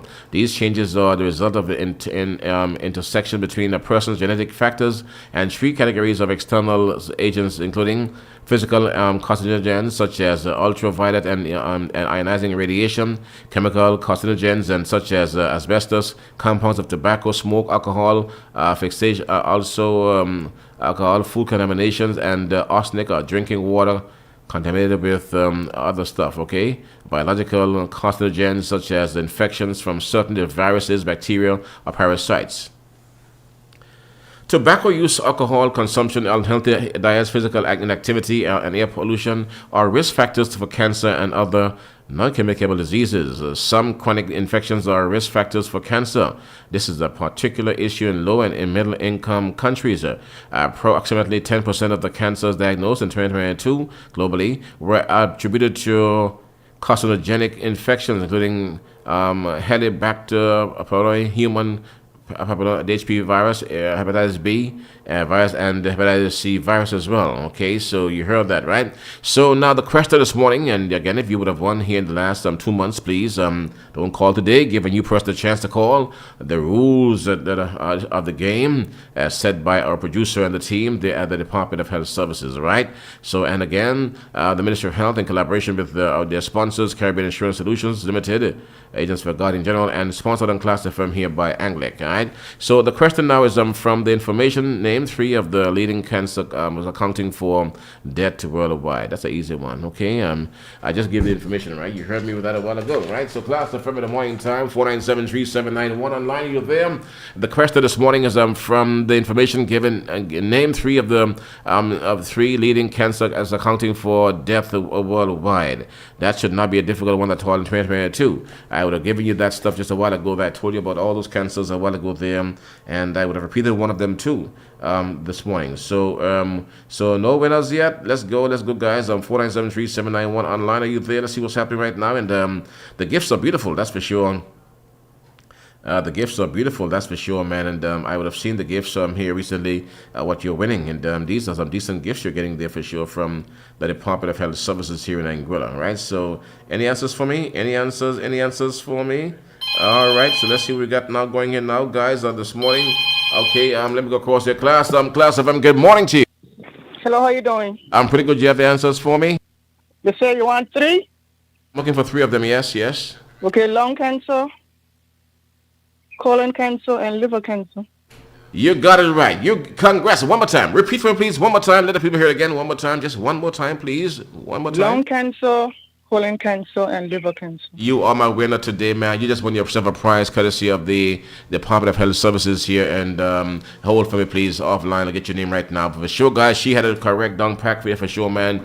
So those cancers are among the leading causes of death, really, among people worldwide, yeah? Hold the spot. You've got Klass FM 92.9 here in the morning time. DJ Hammer, I'm in your company for this morning, man. And so there we go. So got to big up our people right there. So you hold the spot. Klass FM Radio 92.9 here in the morning time. Hold the spot that you've got.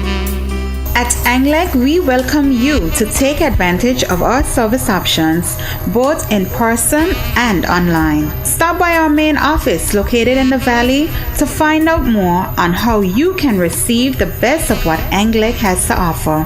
From efficient residential services, such as easy online bill payment options, to instant remote electricity reconnections, Anglec has a solution for your every need. To find out more, visit or call us at 497-5200 and be sure to check out our latest updates on facebook.com/Angular Electricity. Okay, our winner right there this morning, Violet Richardson, Northside. Yes, Violet for Paulie and Cinder. Yes, good morning, Violet. How you doing, cuz? And she's our winner this morning of the program. So, producer, take note, get her gift together for her quickly, please. And I need her to get her. Oh, Lord, you're online. Yeah, you're a little bit late here, sister. I got you. Avo had it right as well. Avo, I just saw yours. They're coming through just now there. But, yeah, but Violet really was on the line there for real. So, Violet is our winner. So, producer. Take note of our winner today, Jennifer Gums, our producer. And so Violet Richardson, Northside. Yes, and Violet for Paulie and Cinder. And she's our winner today, right? So, all right. So, yep. So let me just send her number one time to the producer so the producer can process the gift really one time for Violet. Okay, so get her gift quickly, Jennifer, please. Yes, and yep, so she's our winner today for sure. So that's our program for this morning, guys, and to let you know that you can join us here. That's next week, Wednesday, God's willing, around the same time for another presentation. We thank you for listening. Okay, so right now, folks, I'm about to bring it to you. Right now, guys, here this morning. Okay, so... All right, so let's see where we are right now here this morning. And okay, so I'm about now to get our system going here now this morning. And up next will be the Volta Music Group, our people, and really I'm looking forward to this segment, to take some music in this morning. I love music for real though, and I love good music. I love classical stuff, and I can't wait to get to this session this morning here where I can get some Volta music in my system this morning. So while we get set up, I captured this piece here some 2 years ago when they were here, and I love this piece big time. In fact, this piece soothes my soul every single time. I love it. By played by the boss herself, the boss and her team, Yellen Savion and her team. I love it big time, man. This is my soother when I'm here and I'm going full speed. It punches up in the system, and I play it loud. And so let's bring this in one time while I get the folks in here for the program. Yeah. Here we go.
Yeah, man, in the morning time, and that piece right there, man, that's one of my students, really and truly, when I'm having a tough day around here, and I'm on the move a lot, man. It's in my deck, it's in my office, it's everywhere, really and truly, and so maybe I should get a full version of that song sometime from the group, but they're here. So I'm going to go across with my people. Let me say, Volta Music is at the building, folks, and I told you in the newscast this morning that they're having a grand concert down at the Bethel Methodist Church this coming Saturday. Big concert, man, and Kamal, a bit of work done by Kamal Vanderpool will be featured down there during the concert, but for sure you can't afford to miss Volta in action. It'll be something else. It'll be dynamite to the max. So the team is here. I have the Volta boss in the house. Her entire team is here. I'll go across with my guest. Yellen Savion, good morning to you. Welcome to the program. Welcome back to Angola team. Good morning. We're so excited to be here. Good morning, everyone, and good morning to you, DJ Hammer. Yes. Thank you so much for having us. We're so excited to be back in Anguilla. This is a blessing every time we get to come back and enjoy the beauty of this country, but also the beauty of the people. We have been busy since Monday working with the youth at Campus B, working with the instruments, we shipped in more instruments for more students to join our program, so we're very busy exploring and building what we can do here in Anguilla. And of course, we cannot miss the opportunity to perform and play live for all of the listeners here today this morning. You know, I come to realize the one thing is that you really enjoy coming to Anguilla. It's an absolute, really, truly. You guys look forward to this every year to be here with the kids, to be in Anguilla performing. Absolutely. We have a big commitment to coming back. In fact, we try to do at least 4 trips a year. That way we can bring the string quartet like you have here live to work with the students every day during 1 week of intensive classes. But also it's an opportunity for us to perform at the different schools. We always rotate. And up to last visit that we did, we went through all of the primary schools in Anguilla. We visited them all. We had beautiful concerts. I thought you were doing only the high school. I thought this trip we're focusing on the high school campuses, but we already did all of the primaries, and we were so pleased to expose the children all of these instruments and all of the qualities and opportunities that these instruments can give them if they join our program. All right, good. So a bit about Volta, because for listeners, I know Volta. I'm sure we all know Volta, but for persons joining us for the first time, what is Volta all about? Give me the Volta background story. Absolutely. So I'll give you a little summary because it's kind of a big story. We are a nonprofit incorporated in the United States, Florida, and our mission is to support underserved youth through music education and music performances. We incorporated in 2018, but prior to that, we were doing a lot of trips to Latin America to deliver much needed musical instruments, musical supplies that those countries didn't have. And up to now, we have developed several programs that offer opportunities to underserved youth to be able to play and learn an instrument like you have here today. We have a wonderful program in Anguilla that we started a couple years back with the support of the Department of Education and the Department of Youth and Culture. And this program is free for all of the youth of Anguilla to join. They get a free instrument, they get free classes every Monday at 4 p.m. at Campus B. And it is a great opportunity for us to develop what we hope in the future is going to be the Anguilla Youth Orchestra. Well, of course. And again, every year you appear in Anguilla. People love it so much so that, and I heard the talk before too from some officials here about an orchestra. So maybe you're speaking into existence. So let's hope it happens very soon. Now, Absolutely. I read something that you were the founder of Volta Music. Am I right? Correct. Okay. I am the founder. And so what inspired that in your mind again? What really brought it to you? What really lit the fire, the passion for you to launch this wonderful organization? Yeah, I think that's a great question. I think my passion was really giving back to the community, and there are so many ways that we can give back to an instrument. For me, I was traveling many countries in the Caribbean and playing and teaching, and it was a way for me to give back and involve So you would have been playing from a child, apparently. I suspect you grew up in musical household, right? Yes, correct. I started when I was 7 years old playing the violin. I started singing actually in choir, and then from then on I fell in love with the violin and the piano and started learning, and then I went to the States because I was originally from Cuba, Havana, Cuba, Anguilla. And then I went to the United States. I did my bachelor's and my master's in violin performance. And from then on, this desire to do more, not just performing, but make sure that every child that I met was able to have an opportunity like I did myself growing up. All right, so you're a seasoned musician and performer, singer, and musician as well. All right, so today you're again you're in Anguilla, and the big concert comes up on this coming Saturday, the 13th of June. I've been told, and and that I get the impression this is a big one coming. I get the impression, the feeling this is a big one coming. It is a big one. It's a big one. We had an opportunity to have concerts like this in the past, but never with the magnitude of so many students that have joined our program to perform, and we also commissioned a piece by our very own brilliant composer, Kamal Vantrapo, and all of our students in the violin program and the strings program are going to be playing it. So we are very excited to highlight the students that join Volta music program, but also the composer of our very own Anguilla. Oh man, should be very interesting. And this concert is the admission fee to enter the concert? It is free. It's actually free, open to the public. So we invite everyone in the community to come out and support us, and also support our students here in Anguilla. In Anguilla. All right, so Volta's here, folks. And again, you have your team with us today as well. So I know the workshops are happening. You mentioned those workshops as well. I would have received the press release as well. I have seen that. So I know you're busy doing those workshops. And they will end on what, Friday? They end on Friday? Yeah, so we started on Monday, daily music classes from 4 to 5:30 with the youth. And we end on Friday, all of the classes. But then Saturday is our final concert. You brought some equipment too, you said, for more for the kids. Yes, what you we brought more instruments. We brought more cellos. We brought more violas that we didn't have, especially those of smaller sizes that are for the children. And I think it's an opportunity for us to recruit more youth, more students that can join us and have an instrument for them to play. And we are very excited to continue recruiting. Yeah, that's good for sure. All right, so what is a cello? I mean, for those who are asking, I mean, a cello, what is a cello? Ooh, we have one here. Actually, one of our teachers, Teacher Assis, brought a cello today. And this is actually one of the cellos that we're donating to the youth department here in Anguilla for our students to play. But he's going to be playing it today with the string quartet that we brought. So we have violin. We have a viola here with our teacher and curriculum director, Laura Sinclair. That's for sure. Yes. We We have here two gentlemen playing the violin. Ian is the first time in Anguilla, and he's been already busy working. He's going to be a regular. And Michael is definitely a regular. Yes, we're here. All right, okay, so guys, so I take it that we're gonna see the kids perform down at the concert on the 13th and at Bethel Methodist. Yes, and will you be performing as well for a little part of the show to give us a little extra So you're gonna hear the string quartet that you're also gonna hear live on this radio station today. Okay, all right, good. You're also going to be hearing all of the students that are part of our program, whether they're playing violin, whether they're playing viola or the cello. We're going to be hearing a brand new composition. This is a world premiere. It's a very big deal for us to be premiering the Strings in the Sand composition by Kamal Vantrapo. So please come and join us for that. Yes. And then you're going to hear all of us combine to what our dream is to that youth orchestra of Anguilla. So you're going to see all of us on stage at that beautiful church so that everybody can hear all of those instruments together and that beautiful sounds that we can make. We can make it for sure. All right, so you heard that, folks. So again, for folks, and so again, guys, welcome to Anguilla. Welcome, and your name again, ma'am? Your name? Laura Sinclair. Laura Sinclair. And how is this visit this time around? I mean, you've been here 2-3 times before, and I think this might be my 5th visit. Yes. With Volta to Anguilla. I mean, what I'm so excited about to see so many more students in our program. And so many different levels, using all of our instruments, and I'm so excited to put them all on stage together, performing all at once. We'll have close to 40 students on stage with us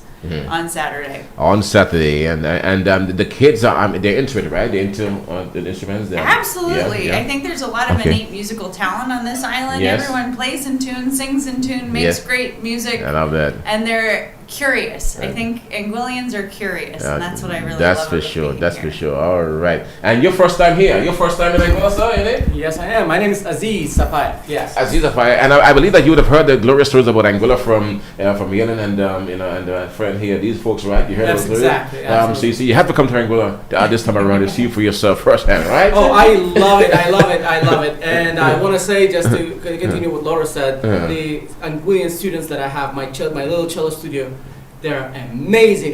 They love to learn. They want to learn, and I have not seen it anywhere else in the world. Whoa, love that. Good. So that's a good thing to know that they want to learn this instrument, because I mean, back in the day growing up, my grandfather had these things. My grandfather used to live between here and Dominican Republic. He used to work there, and I recall him coming home with those I wanted that in a case. He had a nice case in a case, and he's at Christmas time. He come out in the yard and he began to carry on, So when I see those things playing, it reminds me of those days for sure.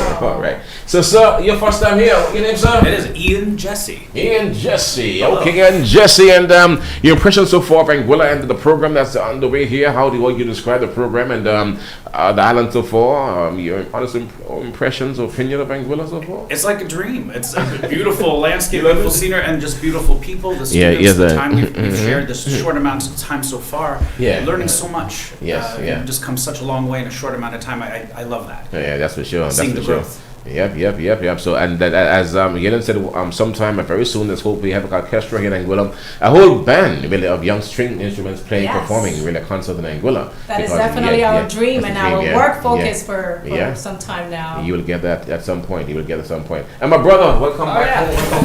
Hi, Michael here. Yeah, Michael, yes, sir. My fourth time to Anguilla. Yes, sir. And I've been really, really impressed with. I've had the privilege of working with our second year group, the kids that have been in this for a second year, and the progress they've made is incredible. It's been really encouraging to see. And also the parents that have been helping, and the other teachers that we have in our classroom have been also picking up and have been learning a lot, and they're getting really good too. So it's just been really neat to see the progress. Love to hear that. All right. So the folks are here, and they're yelling. You're the director, so I guess that we're in for a treat this morning too. A little treat. Always bringing some treats for you and all of the listeners this morning. And I think we can get us started. And what a better way to get us started with some espresso. So here it is for you, our very first piece, espresso. Espresso, here we go, man. Espresso is different.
at that. Now, that is some pretty cool stuff, man. And a whole lot more of that, I'm sure, will be available down there at the Bethel Methodist Church Saturday coming, God's willing. You know, that's some cool stuff, man. And people love that stuff in Anguilla. They love that type of music in Anguilla for sure, in a big way. And strings always, some of those strings that brings out, something in us as a people, really. Absolutely, I think it deepens onto the soul.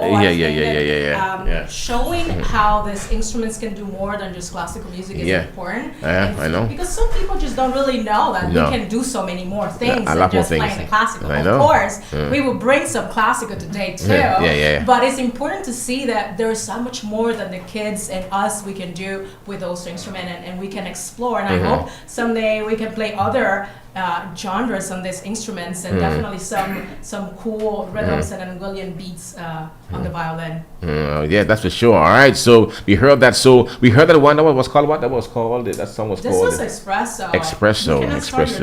No, and yeah. Me, I'm Cuban, so I gotta have it. I know, me too. I love espresso coffee in the morning time. In fact, I'm going to get my share of that right now. After this interview right here, I must have my espresso to get me going in the morning time. Okay, good song. I love that song. Okay, so what's next for me now? You have more for me? We brought some another piece. It's a classical piece to really show what, of course, what we train for. But it's also a reminder of what we are also able to teach in this island. I think that the students that join our program are able to get the access of the instruments, are able to get the access of the music education, and they can learn such a variety of genres. But we definitely deepen in the roots of our classical training to ensure that they get that. And leaning on that, we also work with the teachers in Anguilla that goes into the musical education, general music education in the primary schools and the secondary schools, and we teach them how to play these instruments or how to refine their skills in these instruments so that they can become the next generation of teachers. And that's really something else that we really focus on this island, to make sure that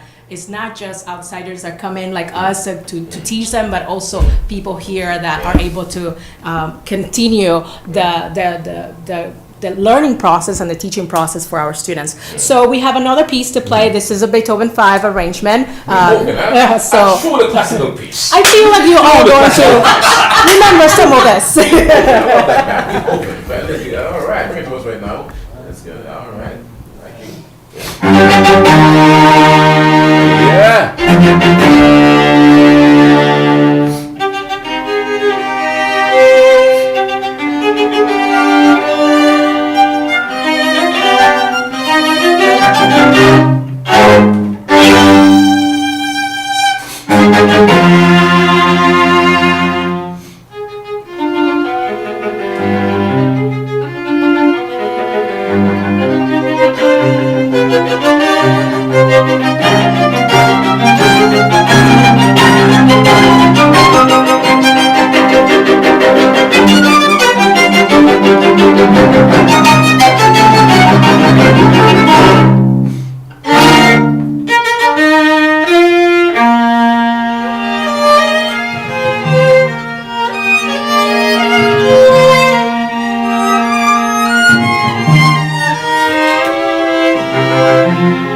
That's a real thing from here. Wow. Oh man, I love classical music for sure in a big way. And oh man, look at that. And so there's a whole lot more of that coming Saturday, the 13th of June, right down there at the Bethel Methodist Church right for sure. At 6:30 p.m. We're going to have a wonderful concert and a wonderful variety of music from our professional musicians, but also our teachers and students in the program. All right. Well, you made my morning, Sabian and the team. Really, I love this stuff. Trust me, I look forward to you guys coming here to the studio every year, and I'm looking forward to have you guys perform in Anguilla, brother. And I'm really impressed with the job you're doing for young people because in a time of youth violence and youth crime in the Caribbean, this is one positive avenue, outlet for kids, Absolutely. Yes, I think this is a wonderful, positive avenue for the students to express themselves through their instruments, to learn a new craft and envision a new life by traveling the world with these instruments, just like we're doing right now. It is a wonderful way to connect to people and create a community through music, and it's the second language for all of us really to play together and be part of this musical community. You know what is strange about music? Those you have Spanish, English, Dutch, all this stuff. Music is just one language. It's a universal language. Yeah. It's strange. And just one language. The whole world understands music. Yes, and we're able to connect so easily just with music, and I think it's a wonderful way to bring the community together. And I hope that more youth, more students, and more parents encourage their children to join our program and be part of this initiative that we have here. Well, you're living your dream for sure. You're traveling, you're doing the work, and you're spreading the word of music. You're teaching kids across the Caribbean, South America, instruments. So that's a good thing for sure. Because growing up around here, these things were around before. Instruments. The older folks who live in, who went to Santo Domingo, the Angolans, those who went to Haiti, and I have relatives in Cuba. I have family in Cuba. People who went from here. Those people played instruments. They played instruments. They played these things. They had the violin. They had guitars. They had all these things really, and even the mouth organ. They had the harmonicas. Yeah, all that stuff. Those guys came back with they brought hats on and harmonicas. I feel like it was there. The tradition was there, and it's a wonderful time to get it all back again. To reclaim it back. With proudness. So that's why what you're doing is not new to us, because we grew up singing around with the older guys who live overseas, and to see back in Anguilla now is a good thing. I love that big time. I love that for sure. So guys, I wish you guys a great show in Anguilla, and again, I want to commend you and thank you on behalf of the people of Anguilla for the tremendous job you're doing. I think that is a great job for our people, our kids who are into it. That this is another positive avenue, that those kids who are involved in music now, they will not be the kids who are out there exhibiting antisocial behavior, will not be deviant in any way. They'll be too immersed in music to be involved with idle stuff. So absolutely. And I really appreciate what you're doing, man, here for us. And it takes a lot to get here. You have to come down and be in Anguilla, but you're committed to it. You're committed. You guys we're committed for the long run, and we're very proud and very happy to be here every time. Every time. And well, thank you again, Savion. Thank you, Michael. Thank you again, Ian, and thank you, Laura. I must remember these names because I see them every year. Ian. And Aziz. And Aziz, the cello man, the bass man is there as well, guys. And we're in for a great concert. Saturday night, what time? Saturday? 6:30 p.m. at the Bethel Methodist Church. Yeah, and even that chapel too. That old chapel there has history down there. A lot of history. Absolutely. Historic chapel. You've been to a whole chapel from back in the day. Has been for a very long time. So that's a perfect setting for a grand concert. Trust me, I love it. Thank you. We're very excited, and I hope a lot of folks come out and support us. It's a free concert, and it's open to the public. So please come and join us. Yeah, they will, because again, this morning when I spoke about the concert and the feedback I got from more people, I get the impression that lots of people are coming to this concert. This is the biggest one for you in a bit. I get the impression just this morning I said it's a big deal. This is a big deal for us. Because this morning I called Kamal's name, and I said he was the son of another music teacher in Anguilla. They said no, Hammer. I received so many calls one time about that as well. Hey, he's Lennox Vanderpool's son, and so I said okay, got you now. But after that, person were talking about the concert and what it means for Anguilla, and they're proud too that you're showcasing the work of Kamal. I think that most people here love that idea. They love that you're showcasing that one of our youngsters' work. There's a proud moment for Anguillans too. I think so too. It's a proud moment for all of us to showcase our youth and our composers in this island. And to close our show, we have one more song. Oh, good. I love that. This is Uptown Funk. And just to uplift your morning, and also to remind you that we're here to stay, and we really want to continue doing the work that we're doing in this island, and that we have a love and passion for the work that we do with the youth. Thank you, Anguilla, for opening your arms to all of us. Right. Thank you, Savion. Thank you as well, guys. This is the one more time. One more. Let's go.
Powerful. I love that one. The one called what? Uptown? Uptown Funk. Uptown Funk, man, performed by Volta Group here today, and you're gonna have a lot more of that stuff happening for sure. You really on Saturday coming the 13th of June, 6:30 p.m. Bethel Methodist Church. Yeah, man, will be something spectacular for sure. Well, guys, thank you again. You made my morning. I'm sure so much. you made my listeners' morning too. I'm sure of that, man. And you brought some a fresh vibe to the morning. The atmosphere around here. My listeners are sure. I'm sure. I'm felt the vibe as well. Thank you guys for coming in, man. And as always, you have more support. 1,000%. You have my support big time. Thank what you you're doing, so man, much. for sure, It's always a pleasure to be on the show. Yeah, man, every time. All right. So all the best, guys, and Michael and yes, sir, and there's Michael. The names are still with me. Michael now, and this Ian. is Ian. Laura and Aziz. Okay, all right, okay.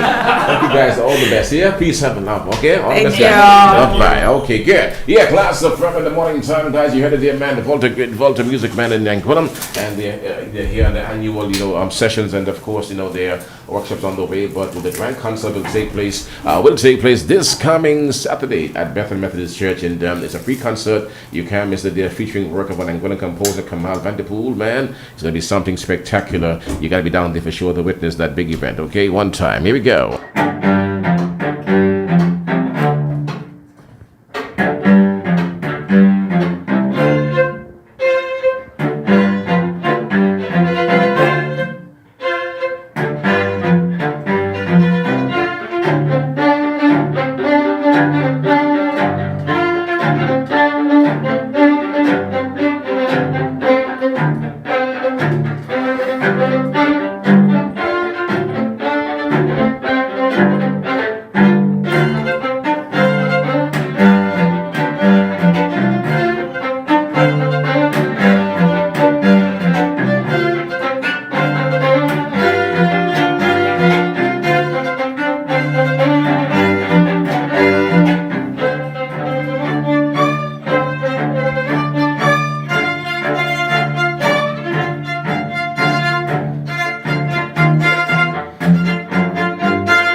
Yeah, man. Volta there for you in the morning time. I love that stuff, man. I love that stuff big time. I love that stuff big time around here. I love it. I love it. I love it. I love it. I love it. I love it, guys. And Uptown Funk. Really, Uptown Funk. Okay, good. All right. So right now, folks, I'm just about 19 minutes before 11. Let's see, I'm going to end my live segment for now. And I will return. I will return with you. Okay. All right. So, and...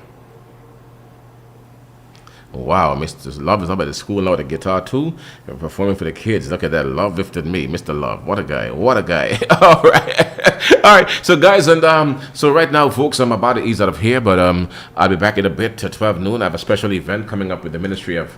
Is it Ministry of Health? Yes, Ministry of Health. And we'll be doing something coming up here. And in a bit, to 12 o'clock, I have a commitment to be back here with... the Ministry of Health. There's a big event coming up here today.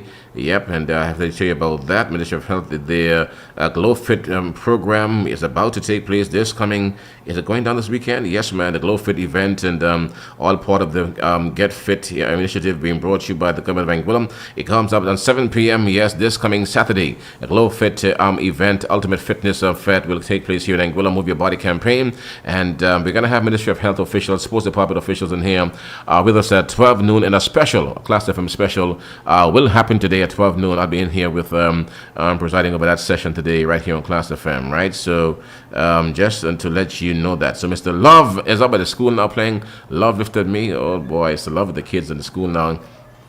This is a special guy. Love is special. I tell ya, it's a love is special. Guitar now up at the school. A preschool somewhere.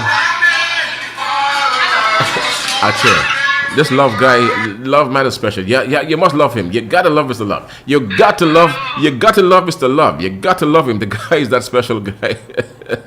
He's so special, you know, and he's so special, man, and he's something else. All right, so, but before I go, last night I received a song from a Calypsonian. Also, I saw Roland have that song now too. I have a brand new song. It seems I have a new song out there. And before I go, I gotta play this song. It's one of those, I guess, AI songs too. But the lyrics were written by somebody here in Anguilla. I don't know who wrote the lyrics, but I saw it going in the Calypso circles going around last night and this morning. And I did promise the Calypsonians I'll play the song for them before. I promised I'm going to play the song for them before I leave here. Okay, so I'm going to see if I can do that now for them. And okay. Okay, so I'm going to see what's going on now here. All right. Okay, so let me just get across here now and see and get a song lined up here for them. Oh boy, it's a special song. All right, so listen to this one attentively. It came to me from Calypsonians, and I guess written by some of them. But this is a very unique song. Before I leave, I must play it for you. Here we go. Brand new. The author I don't know. Who composed the song I don't know. But it speaks to Anguilla and Calypso situations that are unfolding right now in the land. Here we go. Roland, good morning to you one time, brother. How you doing?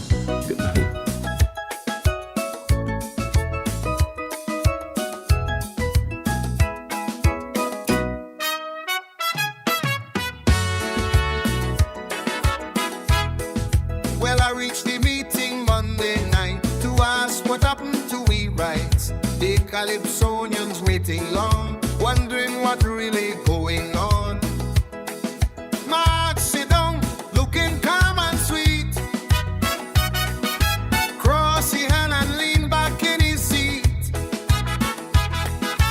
Every question we put to him, he answer with the same old plea. I go get back to you next week. That is all the chairman speak. Next week come and next week gone. Still the same old Calypso.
Nobody know why. Sponsors asking, people asking why. We send emails, we make the call, but no straight answer at all. I won't done past them another two. Still no word for me and you. Every road lead to the same reply, and everybody could testify. I'll go get back to you next week. That is all the chairman speak. Next week come and next week gone. Still the same old calypso song.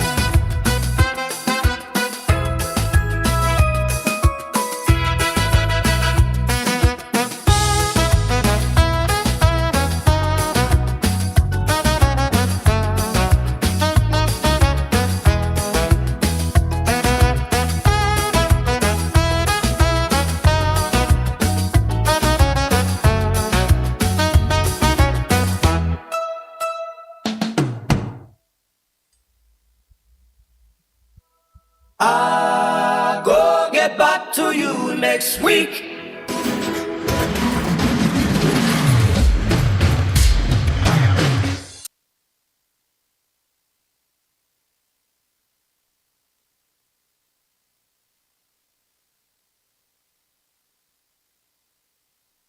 Yeah, man, done thereby. I'm sure they would have done the song, but came to me from Calypsonians, really, and so Mark, poor Mark. Again, poor Mark. But Mark, my brother Marcus, my brother, my poor cousin Mark. But you know what? The minister said it's not Mark's fault either, that they had one of the sponsors, really, they were late on sponsors, and someone pulled out too. They weren't going to change, so they could not get the prices organized, really, in time. So it's not really Mark's fault, she said, but poor Mark, man, they jump on Mark again. Mark have bad luck. He has some real bad luck around here. Every time there's an issue in Anguilla, where Mark is around, he gets to get the worst every time. So I don't know why, but poor Mark have bad luck like that. Mark, good morning, brother. How you doing, man? So just about 11 now, before 11, that's our time. But Minister Rogers Webster said that she's a hands-on woman. She's going to get on that stuff quickly, and we will have answers, and we'll have prizes and all this stuff done shortly. So once she's on board, you're guaranteed of action. She's it was Cardigan Connor who